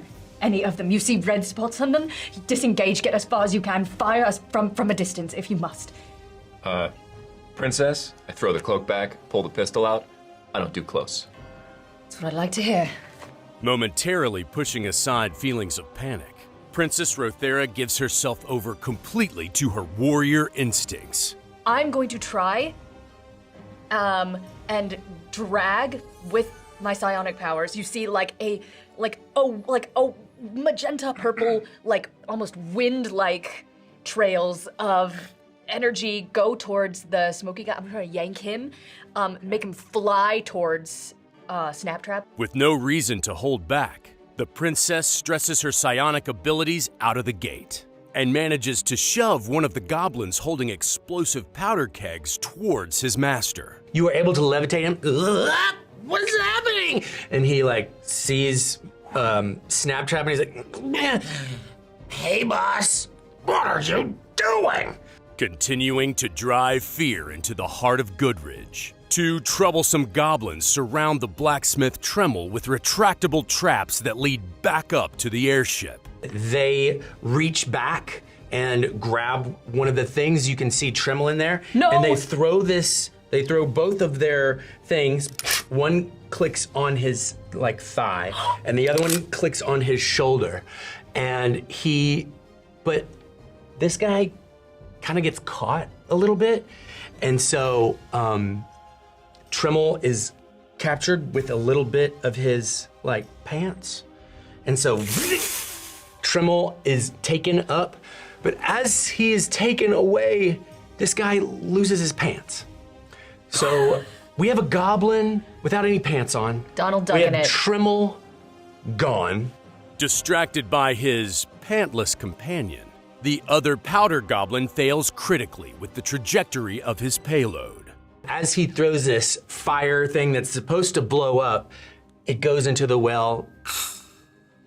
You can hear it, so it did nothing. Spotting the tactical move set forth by the princess, Captain Fray takes aim at the explosives barrel strapped to the powder goblin's back next to Snaptrap. It is a 13. 16. Can't tell. Is it a 9? It's a 9. Yeah, Sorry, no. 16. Thank you. With hope or fear? With hope. 16 with hope. Great job. Okay, that is successful. So describe to me what you do to the boomer. Everything kind of fades away when he's taking a long shot. He's just looking down the barrel of his gun, trying to make sure that it goes into the barrel of the barrel. The high-powered energy blast from the captain's pistol strikes the goblin, but narrowly misses the explosive barrel. It actually like kind of knocks him back a little bit. After a quick analysis of the battlefield, Gene 3 moves in to help protect the princess. Gene 3, in the heat of combat without warning, touches you, but really what he's doing is overcharging your shield, the what do we call them? Personal kinetic shield. Kinetic shield. Okay. Overcharging your PKS, so you have a +1 to your armor score. Oh, until your next thank rest. you. Yes. Okay, +1 for now. I flinch as you touch me, and I go for my sword until I see it's you. And there's like a moment of relaxation. Thank you. Unconcerned by the feeble attempts of the town's defenders, Snaptrap shoots his extendable claws out and pulls himself towards his next victim. You see right out in front the little girl from earlier, little Ruru. And she's just kind of looking at what's going on. Everyone's screaming and carts are being turned over. And she looks up and this thing right above her head shoots this long snapping trap, grabs onto the front. He vaults himself down the chain to where he is, reaches back, pulls one of those ropes down, grabs her, No! puts it right on her back, boom, she's gone. Despite the stress on her mental abilities, Princess Rho'Thera attempts to strategically shove 2 goblins holding explosives into their companions. But the overextension takes its toll.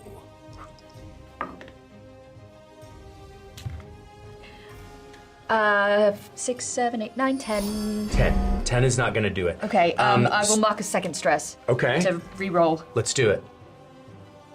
Ooh, we're stressed.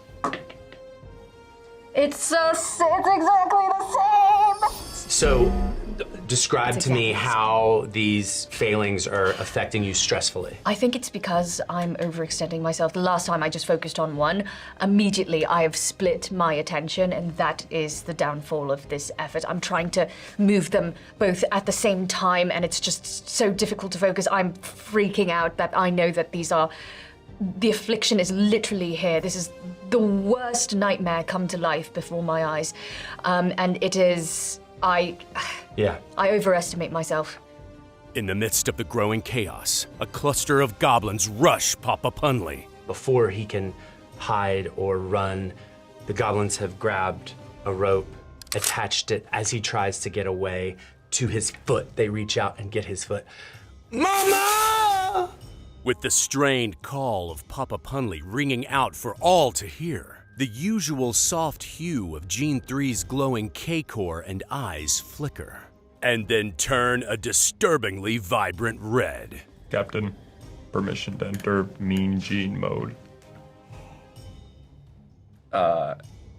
Permission granted. Ooh! So Gene 3 activates his combat protocols, eyes, lights turning red, takes a knee and aims forward before he neutralizes the goblin in front of him. There's a much more important target to the side. Compartment opens up and fires a subthermal spike, which does hit him, and when it connects, explodes in sort of an ice spike. Surprised by the sudden chemical reaction of Gene 3's subthermal spike, Snaptrap is struck for the first time. What in the... And it comes up and shoots and, like, slices his leg. Yeah. Concerned about the cluster of goblins still outside of Punley Place, Captain Fray pulls out a gravity anchor. I'm thinking about Mama, is what I'm thinking about right now. The 3 small goblins collide as the force of the gravity anchor takes hold of them. The gravity bomb hits and pulls this guy so much that it kills him. You just can't take it. Gravity's a bitch. His guts fall through. With the captain watching her flank, Princess Rho'Thera moves in to engage Snaptrap and his minions. I will unleash Psionic Blast!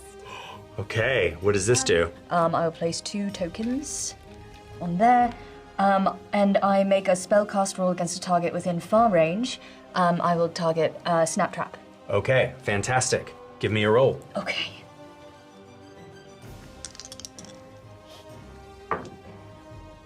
That's better. 13, 14, 15. That is successful. Yes! Sending out a rippling wave of psionic energy, the princess carves a path of destruction through Snaptrap's ranks. He sees you. The dots are pulsating on his eyes and on his skin. These red dots are coming alive and moving, and it's like his blood is boiling, especially as he looks at you. And as he does that, and he goes to like send his trap out, boom, you send, yes. So you send this psionic blast out, and it hits him. His all his arms, the bracers, it's like he's being electrocuted almost. Recoiling from the blast, Snaptrap meets the princess's steely gaze. You were eradicated before. I'll see to it personally myself this time. Leaving the princess with a knowing snarl, Snaptrap uses his Extendiclaws to reposition himself on the battlefield and orders his goblins to close in. He sees the shiny and wants it to go burny. As the smoke clears from the explosion, Gene 3's kinetic shield shimmers, sending chills down the goblin's spine. Gene sees it, his personal kinetic shield activates in time, luckily, and the powder just sort of lands. It's unsettling for the little creature to see as the powder just sort of covers the area right outside of him and then ignites, almost as if you're throwing like gasoline on an ice cube. It just sort of like burns itself off, but the shiny is largely unfazed and directs his gun towards the goblin. With Mean Gene mode on full display, Gene 3 pulls out Kip's rifle, Papa, and takes aim. Let's see what Papa can do.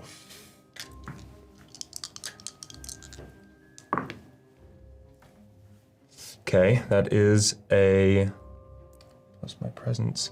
A 7 with hope. Unaccustomed to such a finely tuned weapon, Gene 3's shot misses its target. Gene 3 aims towards the creature, fires off his gun. It veers wildly off course. This weapon is unique. Captain chimes in, new gun, no judgment.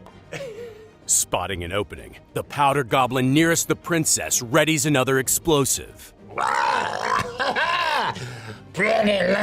He's gonna take a sack, light it, toss it.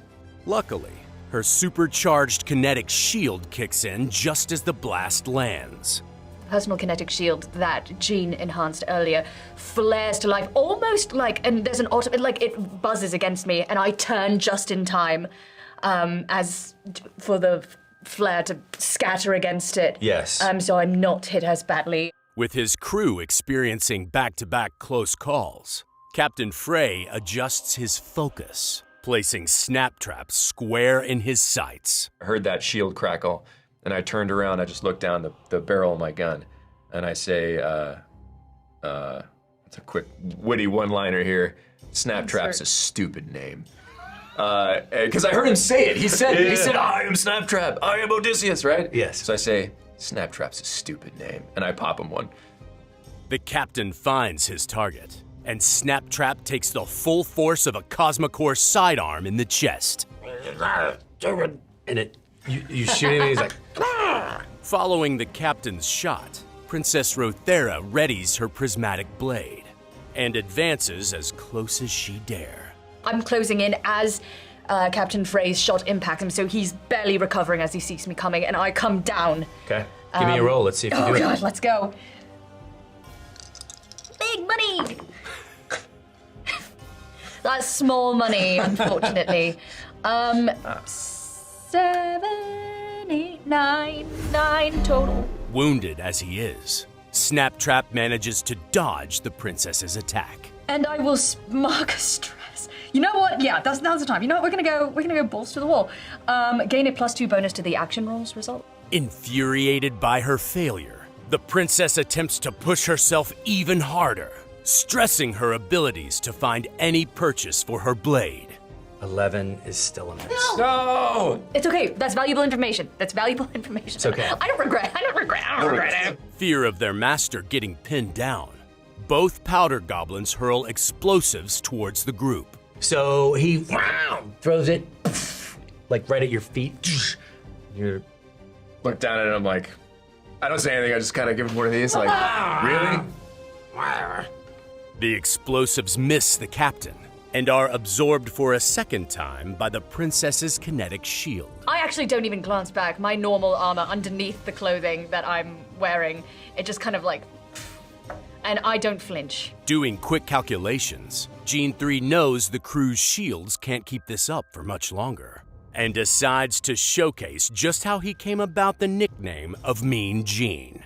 I'm gonna try to protect my captain. I'm gonna use 3 hope for a sonic grenade. That sounds so awesome. Yes! Distracting the powder goblin to his right with an ear-piercing sonic blast, Gene 3 turns Papa on the powder goblin to his left. Oh! A crit. Oh! Wow. Okay. The blast from Papa rips clear through the goblin and ignites his remaining powder kegs, resulting in an explosion that's felt by all across the town square. You hit the barrel, dude. Oh, yeah! This thing explodes into oblivion, and he is gone.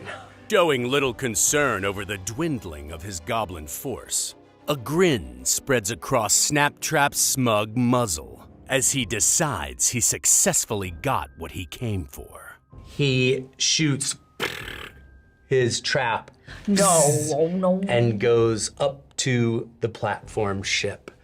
And he says, "Catch you in my trap next time!" Desperate not to be left behind, the two trapped goblins break free from the effects of the captain's gravity anchor and run for it. Wait for us! 2 ropes come down, and they're able to leave. Recognizing the opportunity to capture and interrogate one of these creatures quickly coming to a close, Gene 3 jumps into action. Gene is going to go ahead and try to tackle this guy. Okay. I love it. Okay. Hoping we can get some answers to all this. This is where I was heading if we had somebody left behind. So go for it, man. Yeah. It's exactly where my brain was. Okay. So you go to tackle him. Give me a strength roll. Okay. See. Metal body, decently strong, but I get a 8 with hope. I'm glad you got hope. You should take a hope. But Okay. that is unsuccessful.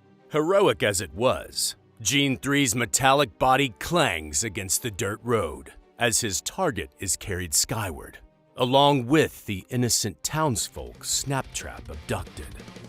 The immediate threat is now gone. Fray heard the princess take a couple of hard hits, so he knows Gene is okay. He runs over to the princess. Princess, are you all right? I'm fine. It's just a scratch. That could not have gone well. That went really badly. Look, we should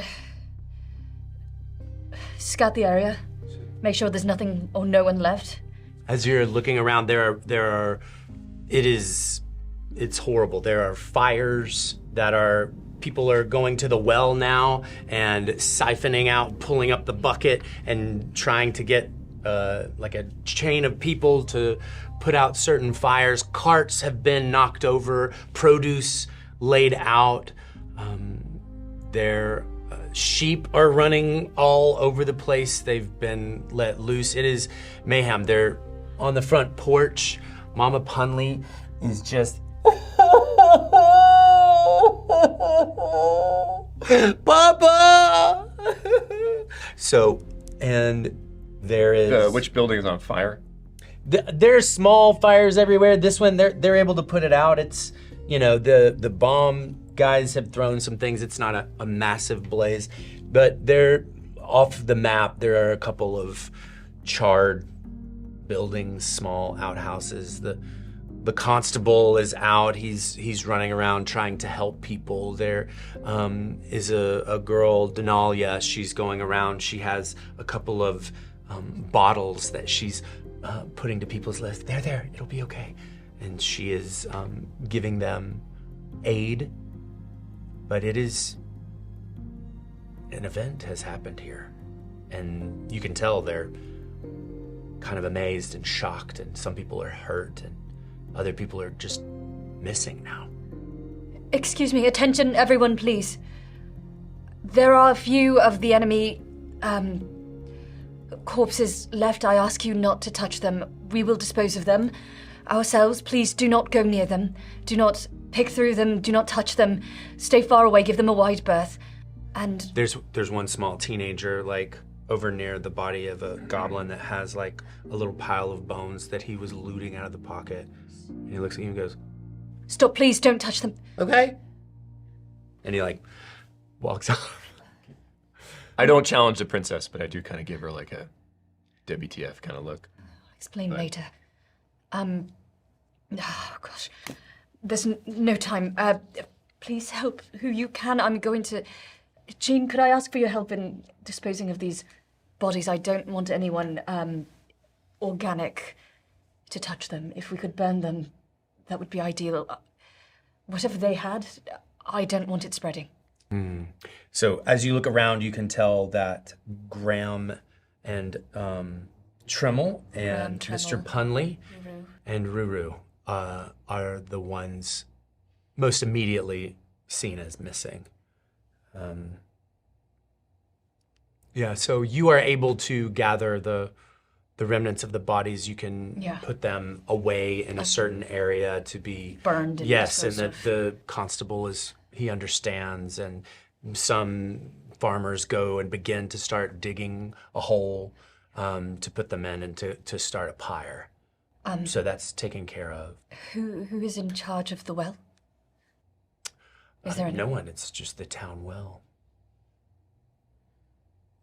I don't know that I'll be able to tell this, but I want to at least give it an inspection before we regroup and assess.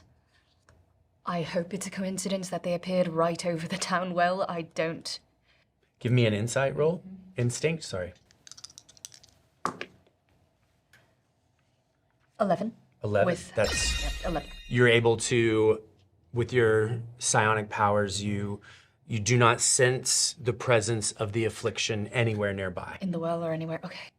You, however, for a few moments can sense where it kind of starts to fade, but you know exactly the direction that the airship left in. Okay. Just I mark that in the back of my head. I know I'm not going to go chasing an airship right now. What direction did it go in? It went to the south, to the southeast. South. Away or towards my wreck? It went in that direction generally. Okay. Gene, what's your take on the situation?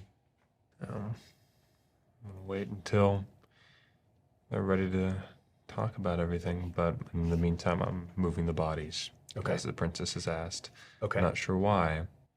Well, yeah, while that's happening, I'm going to grab Princess by the... Not like rough, but like, you want to tell me when you became a mortician? I'll explain. Let's get inside, okay? I promise. Jean, when you're done, can you meet us? Jean drops the last of the bodies in a pile. Kindly left us a smoke powder barrel, which... Oh, yeah. Good idea. Jean takes the powder barrel and not sure how much to do. Just a little bit, enough to maybe light the bodies ablaze, get rid of the contamination. Yeah, you're able to do that successfully.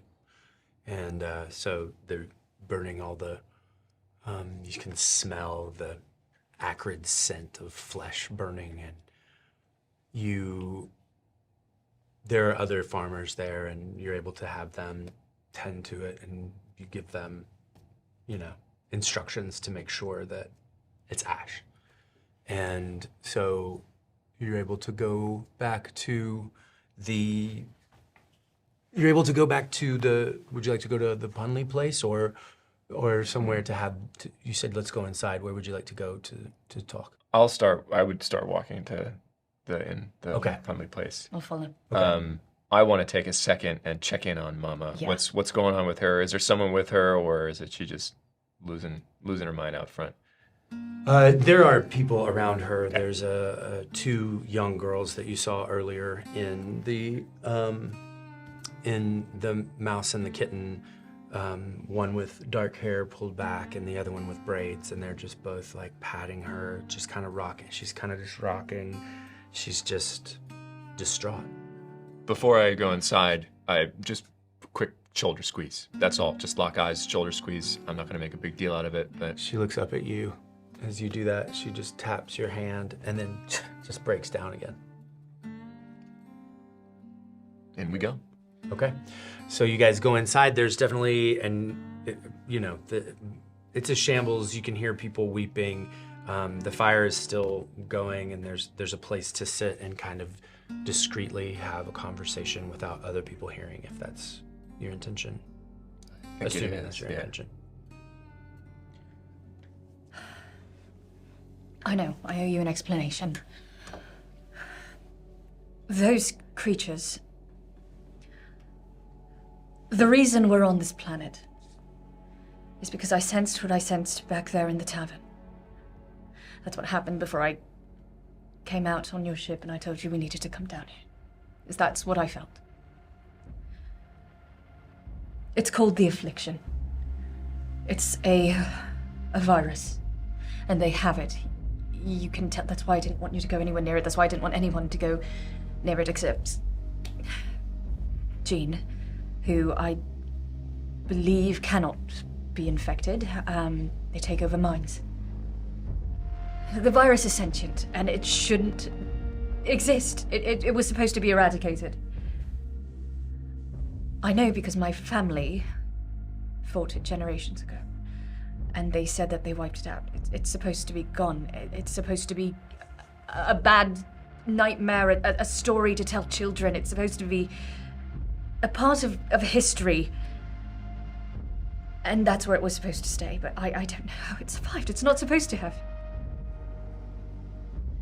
You're saying it's here? Yeah, it's here. Now, that's what I felt. This is like a galactic phenomenon, like part of history, so I'm familiar with it. You've heard of this, yes. Okay. Yes.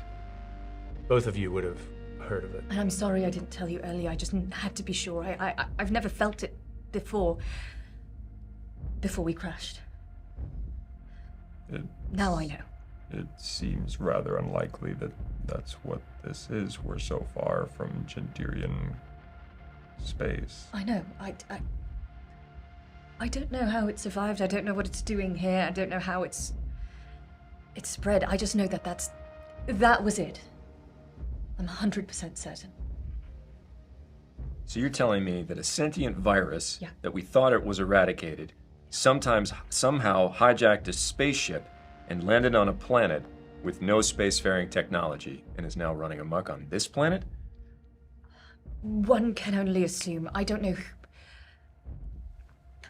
They seemed as surprised as anyone that they came here. I don't know if they took over another planet and they happened to have come here, or if they started, if the Affliction has been hiding here. All I know is that it's their directive is to spread and to take over. Then that would be a really good reason to scoop up a bunch of villagers. Yeah. They got away. We need to find out where they went, and we need to put a stop to them. How does Jean feel about this, especially hearing that you might be immune to it? And are you taking her at her word? And do you think you would be immune to it? What are your thoughts right now? Yeah, I'm hoping so. But it's not 100% certain. K-drives are still, a little bit, K-cores are a little bit of a mystery, even to those who work with them, even to those who have them inside of them.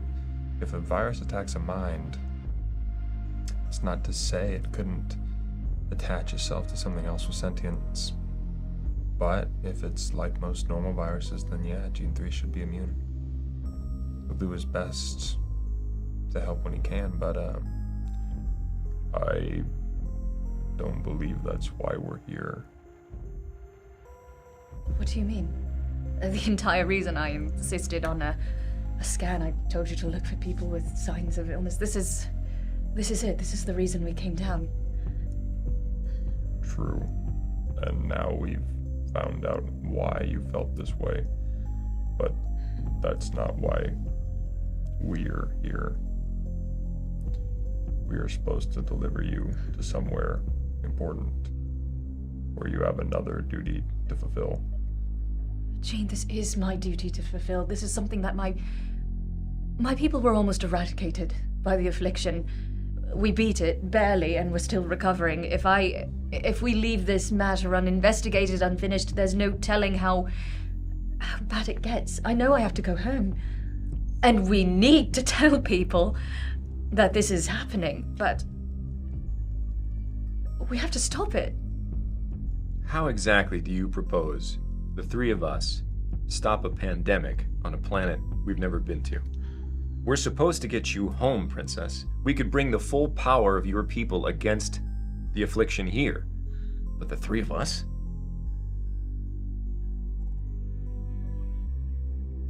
Pitch me a plan. I don't have one. Okay, I don't. Look, perhaps you're right. I just don't... Look, I don't know what it is we're facing, and I would like to have more than this to take back to my people. So what I propose is we proceed with repairing the ship. That's no question. We have full run of the fort now, so it should be expedited. In the meantime, I think we be careful. We tell the people of Goodridge what to look out for so that they're prepared and that perhaps they can figure out a way to contain this spread. And in the meantime, we continue to gather information. If there's anything we can do to hinder whatever it is they're planning, all the better. But I don't think we just sit here and hide until it's time to go. We need information. We need to know where they've gone, how many there are. We can go and muster my people. That is indeed what the plan should be. I agree on that. But hiding isn't going to give us any advantage, and we need every advantage we can get. They've already surprised us.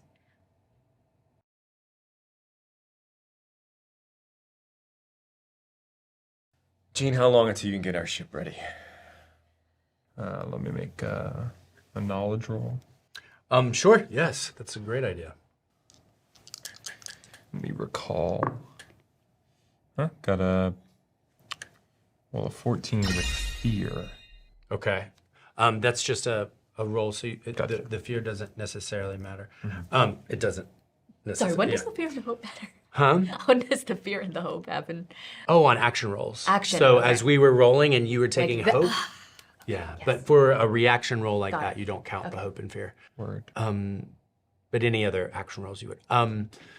So yeah, I mean, it's gonna take a while. This is gonna be, over 2 weeks, over possibly even a month's worth of time. You are gonna have to transport all of these raw materials. You're gonna have to weld. There is a lot of work to be done. So you're going to be here for a while. And you also, just to recall things that you heard, you have a location you kind of can sense where they went. You heard the name Gorgorath. You heard them talk about the Ashen Expanse. And there's people around who you could talk to who may know more about that but you would know that this could threaten the entire galaxy. This is like the worst news possible, that the affliction is possibly here. Whether you believe the princess or not is a different story, but if this is true, with the history that you both have, knowing of this virus and how much it can take over everything. And yeah, just to give you a bit of backstory on it. With all that in mind, it will take quite some time. Weeks, a month, hopefully not more, but that is a good point, Captain. This location may not be safe for that long. They could come back, and if I was putting myself in their strategic shoes, kidnap villagers, infect them, let them go back. This would only get worse. This town's days are numbered unless we do something. Every kindness that they've paid us, we can't just look out only for ourselves. There's so much more at stake. I get up, kind of like toss my head back, and I say, I need to see a man about a horse. I gotta go find the stable hand. Oh, okay. Is what I meant. Restroom is okay. He's actually still nearby. He's come back. This is his haunt. Wait a second. I'm wrong. Stable. Sorry, I got Milnak. Milnak is okay. He's You can go. It is starting. The Casimir has set, and the 2 moons of Synthara have come out. It has been a day, and so by the time all of this takes place, the town has kind of been cleaned up as much as it can. And you go to the stables and knock, but there's no one coming to the door right now because of because the time has passed. So, if you'd like, you're all very exhausted and tired. You have clean lodgings at Punley Place. I know it might be hard to find rest after a day like this, but I would encourage you to do that, and then I can walk you through what that would look like. Okay. Okay. All right, well, I'll need to see a man about a horse tomorrow. Yes. After coffee. And that would be smart to do. So, at night, you take a long rest. You can choose 2 of these things to do. You can tend to all your wounds, restore all your hit points. This can be used on an ally if you already have hit points. You can clear all your stress. You clear all accumulated stress. You can repair your armor, restore all your armor slots, and this can be used on an ally. So how would you, as you come back... Out of the 3? Is that 3? 2 out of 3. 2 out of 3, okay. As you come back to your room and you each sit on your cot, and there's a small candle on the table flickering and a cool night breeze coming through the window. You're able to just take some bandages and tell me what you would like to do. I would like to reset my stress, and I actually do that by tending to my weapons and armor and cleaning them. Very much neglecting the any injuries I've taken. So my hit points stay the same. But yeah, I throw myself into just repairing my armor. It's practiced motions. You can tell I've done this countless times. Cleaning my sword, making sure it's any trace of anything that we hit or that I contact has been completely wiped clean. I'm patching, and yeah, my mind is clearly elsewhere. I'm thinking through all of the ways that we're going to have to prepare this town. How do you tell someone that when their husband comes back, you have to run, or they die, or that you can't embrace them? They're gone. Ruru, that little girl, she's gone. And I don't want to assume the worst, but they took them, and they're not just going to let them stay inside of a little pen. They're going to do something to them. I just don't know enough. Do I know how long it takes for the affliction to spread from one person to another? You don't necessarily, and you're not sure what these people are up to or what their timeline is, but you know that you can, I'm telling myself, treat them like they're already gone. Treat them like they're already gone. Treat them like they're already gone. I think I might even be like, I don't even realize, but I'm like probably mumbling that to myself as I'm like patching my armor. And yet, at the same time, you do feel a glimmer of hope that maybe not all is lost. When you saw them leaving, it wasn't like as soon as they were touched that the affliction It's not immediate. infected them. How are you healing up or taking some time to? Yeah, well, Captain Fray wasn't really affected at all in that fight, was he? Mm-mm. Should be fine. I know what I'll be. So the other thing I can do is work on a project. Yes. Right. So I am going to reborrow Papa and begin tinkering with it. Okay, I like that. Fray's good with weapons, good at like always, he's a marksman. He's used long rifles, pistols, whatever, and likes making customizations. But Kip never let him because it was Kip's, it was Papa. But now he can. He can play a little bit, and so he lights his pipe and hangs out with the leftover billisqueed, and is in the corner just tinkering. Kip was very protective of that rifle, so this is the first time I've had a chance to kind of open it up and see how it works. She had her own modifications, and I can see her hand in it in all kinds of different places. But this is sort of a fact-finding mission for Fray, looking and seeing like, well, what did you do with the barrel? This is pretty interesting. The sights aren't set quite like I would have had them for somebody else, right? They're kind of sized for Kip. So I'm starting to make little adjustments to the sights. I'm starting to make little adjustments to the way the rifle recoils. Really, really small. This is just one night. But right now I'm getting to know Papa a little bit, and we'll see where that goes. Okay. Gene? Okay, so I took a little chip on my armor, but I can help an ally, right? Yes. In that case, Jean comes over to the princess, uncharacteristically, instead of just working on you like a project, asks with a bandage. May I?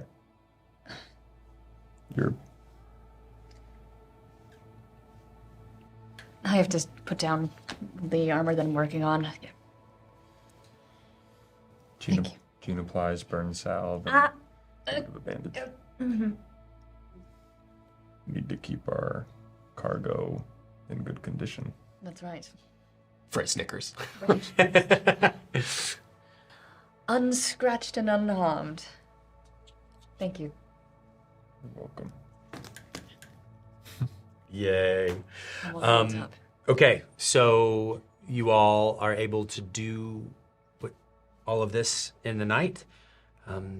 You sleep restfully, your bones aching, tired from the day.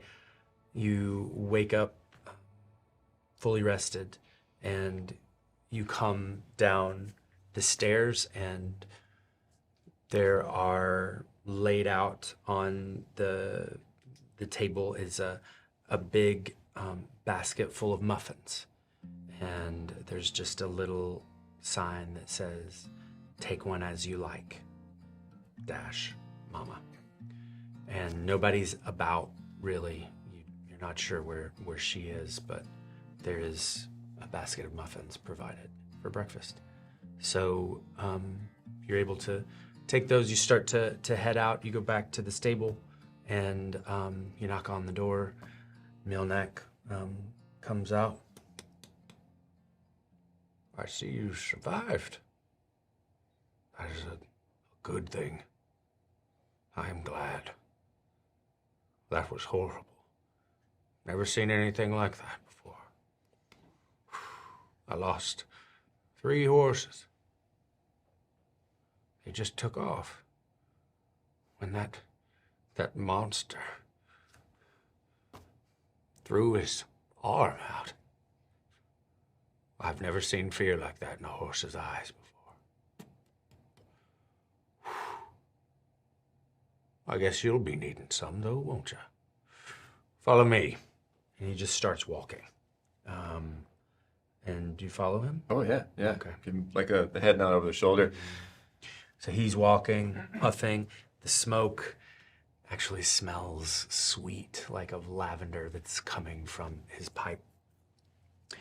He turns a corner and opens in, and there's like an open air barn stable area with many horses. These horses are all beautiful. They are almost a glowing magenta in color, and they all have 2 white, almost racing stripes down their neck, through their torso. You hear the sounds, you smell stables, and he's able to show you to 3. Are all of his horses like this? Mm-hmm. Wow. There's some that are different colors, but most of them are this magenta with the stripes.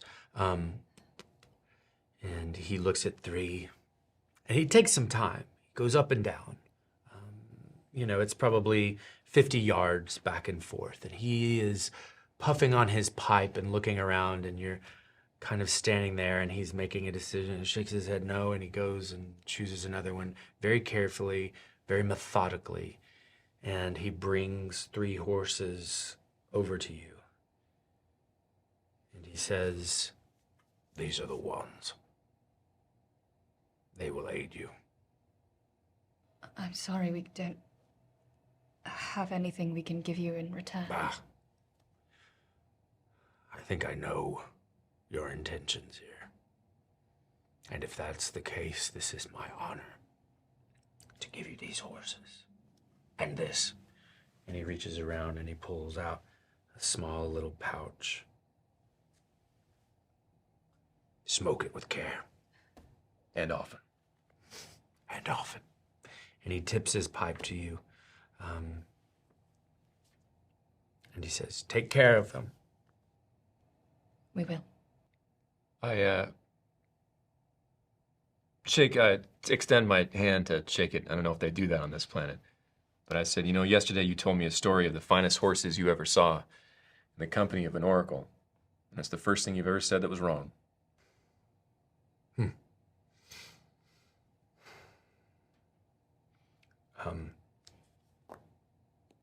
He said, I've been wrong before. Margaret. Esther. Ramir. He hands you these horses and light bless you. Light bless you. And he just kind of like saunters off. He starts humming. He's going and getting bags of feed and starting to feed the horses, taking care of things. So now you have saddled, beautiful horses. You know the direction. You still sense faintly, you know the way it went, but you can't. Your cunning ranger focus has dissipated, but you still know the general direction. Would you care to go off in that way? Or is there anything else you'd like to do here in the town? Wait, before we go. Sir, I'm addressing Milnick. Do you know of the Ashen Expanse? The Ashen Expanse. I do. I know of the Ashen Expanse. What can you tell us of it? The attackers mentioned it. I know it's southeast of here. I know that terrible things come from there. Terrible things. I know never to go to the Ashen Expanse. It's a place. It is a place. If you follow this road, there used to be tales of someone who protected the town. A wizard. Some folk in town believe that. Some don't. But this town, in all of my years, and my dad's years, and his dad's years, never had anything like this happen. Something has been protecting us, and that something is not here anymore. I feel it. I feel it in my bones. He packs his pipe again, lights it.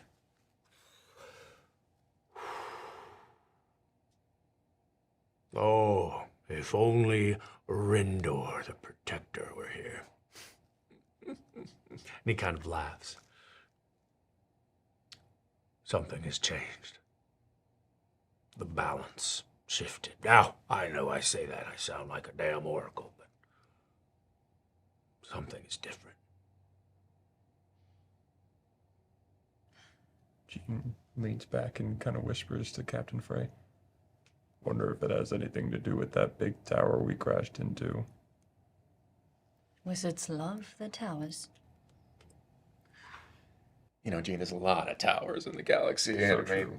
A lot of towers made of a lot of different things. How many towers have we crashed into? At least I mean, more than 0, Definitely 1, at least. at least. Oh, boy. Oh,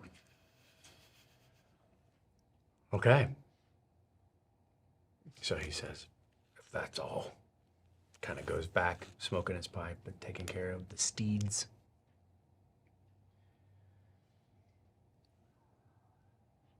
Before we go any further, no, we did. There's no way. Probably not. No, definitely there's we no. did. Why? No.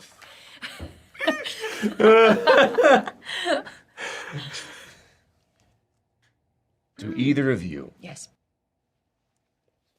know how to ride a horse? I'm not even gonna dignify that with an answer. I'm gonna leap all the way up onto this horse. Okay. Yeah. Okay, you do. I'm gonna like, and like running leap, like just kick up and like just like vault into the saddle and be like, probably better than you.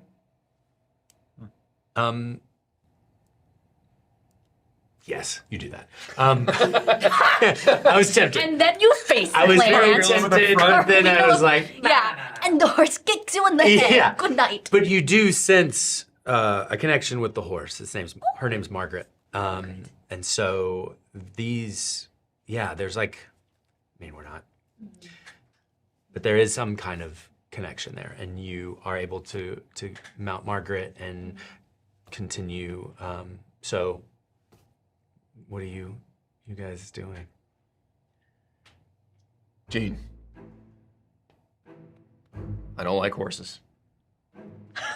And the captain kind of like very slowly gets on the back of this animal, like not at all comfortable on the back of a horse. Is the cowboy hat just for show? Not a lot of horses where I come from, princess. Okay, and how do you get up there? Anyone can ride a horse. You Okay. just get on. So, Dean's gonna go over and grab like there's probably a barrel for like feed or a crate you can kind of stack. But you can even, I mean, there's a stirrup get there. the stirrup. You can just like, I want to give myself a little extra leverage. are you to gonna not, carry like- the barrel with you? No, I'm just trying to. I think I can give myself like a leg up Okay. and then gently. 'Cause I weigh more than them. That's so. Okay. I don't want to hurt Oh, I them. thought it was a lighter kind of. Okay. I'm pretty light, Okay. yeah, but like, Light for a If- robot, heavy for a You're human. not gonna get on this thing and squash. if I jump, no, Okay. but if I jump on it, then my metal crotch is just gonna Okay. slam into Yeah. Esther's And we- back. As they do. Yeah. Yeah. No. As they do. So gently, carefully, with all respect for Esther, Gene props himself up with the stirrup and the barrel and gets onto the horse, and then he's sitting on it. Okay. So you all set off. Which You coming, which Captain? direction do you? He kind of like canters. It's like a canter trot in between with each step. But, Okay. we're making forward motion. He tries to look cool, but it just doesn't work. It just doesn't work. That's amazing. I love it. So you start heading off toward the ridge. You're starting to head away from town. And Up. if it's so all right, I would have liked to. This is red, a little red, but I would have liked to have left a note for Mama, at the Oh. very least, like that I would have wrote that night, just to explain, like, I'm so sorry that they were taken. Here are some signs to look for if they come back that they're not okay. is Please fan- protect yourself. I can't tell you how to handle the loss of Pampa, but something terrible is afoot. And if I cannot promise that further things will not happen, further grief may visit this town. Take heart. We will be back. And I'm so sorry. Yeah. And remembering those words as you pass the Punley place and start to head out of town, you look back and just think of her. You still see no movement yet, and the town people are still riding carts and sweeping and trying to clear just all the effects of this away. As you go out, you are able to look over and see that the pyre has turned everything to ash. So that's taken care of. And you start heading up with Captain Fray kind of doing a funny trot, and everybody, you're like with it. My top half isn't moving, like with the horse. And you start to head off. It is morning, so I was gonna say sunset, but it's not. And that's where we'll end our episode. Oh my goodness. Let's go. Okay. Oh my goodness, that is, wow. We're off to see the wizard. Yeah, We really. definitely didn't kill. We didn't kill him. We didn't. That wasn't us. There's no way. Oh my You goodness. can't prove it. You can't prove cannot prove it. it. You can't. Who puts a tower there? Who puts it? I love how everything started so nice, and then Oh yeah, everything started real nice. and then Ruru's getting carted off, and Yeah, what the heck? oh my god. I believe in you. No. You know what? We gotta be better than this, okay? Combat, and we barely scratched them. They got away. We got a good amount of them, and Mama's still Look, here. there's 6 bloodstains on the ground. There are. You've done 5. well. Mama's still here. You know, you scared. It could have been much worse. It could have been worse. It could have been worse. Could have been raining. This moment when you like went to heal her, I don't know. Like it felt like there had been like a little bit of like, wow, what are we doing here? And that was such a beautiful moment. That was Like, cool. I just gotta call that out. That was like literally a healing moment for the team. I thought it was beautiful. Yeah, everybody, God, you guys are amazing. So fun. So, we'll see you next time. Tune in for another episode of Rigamaroll. That's our show.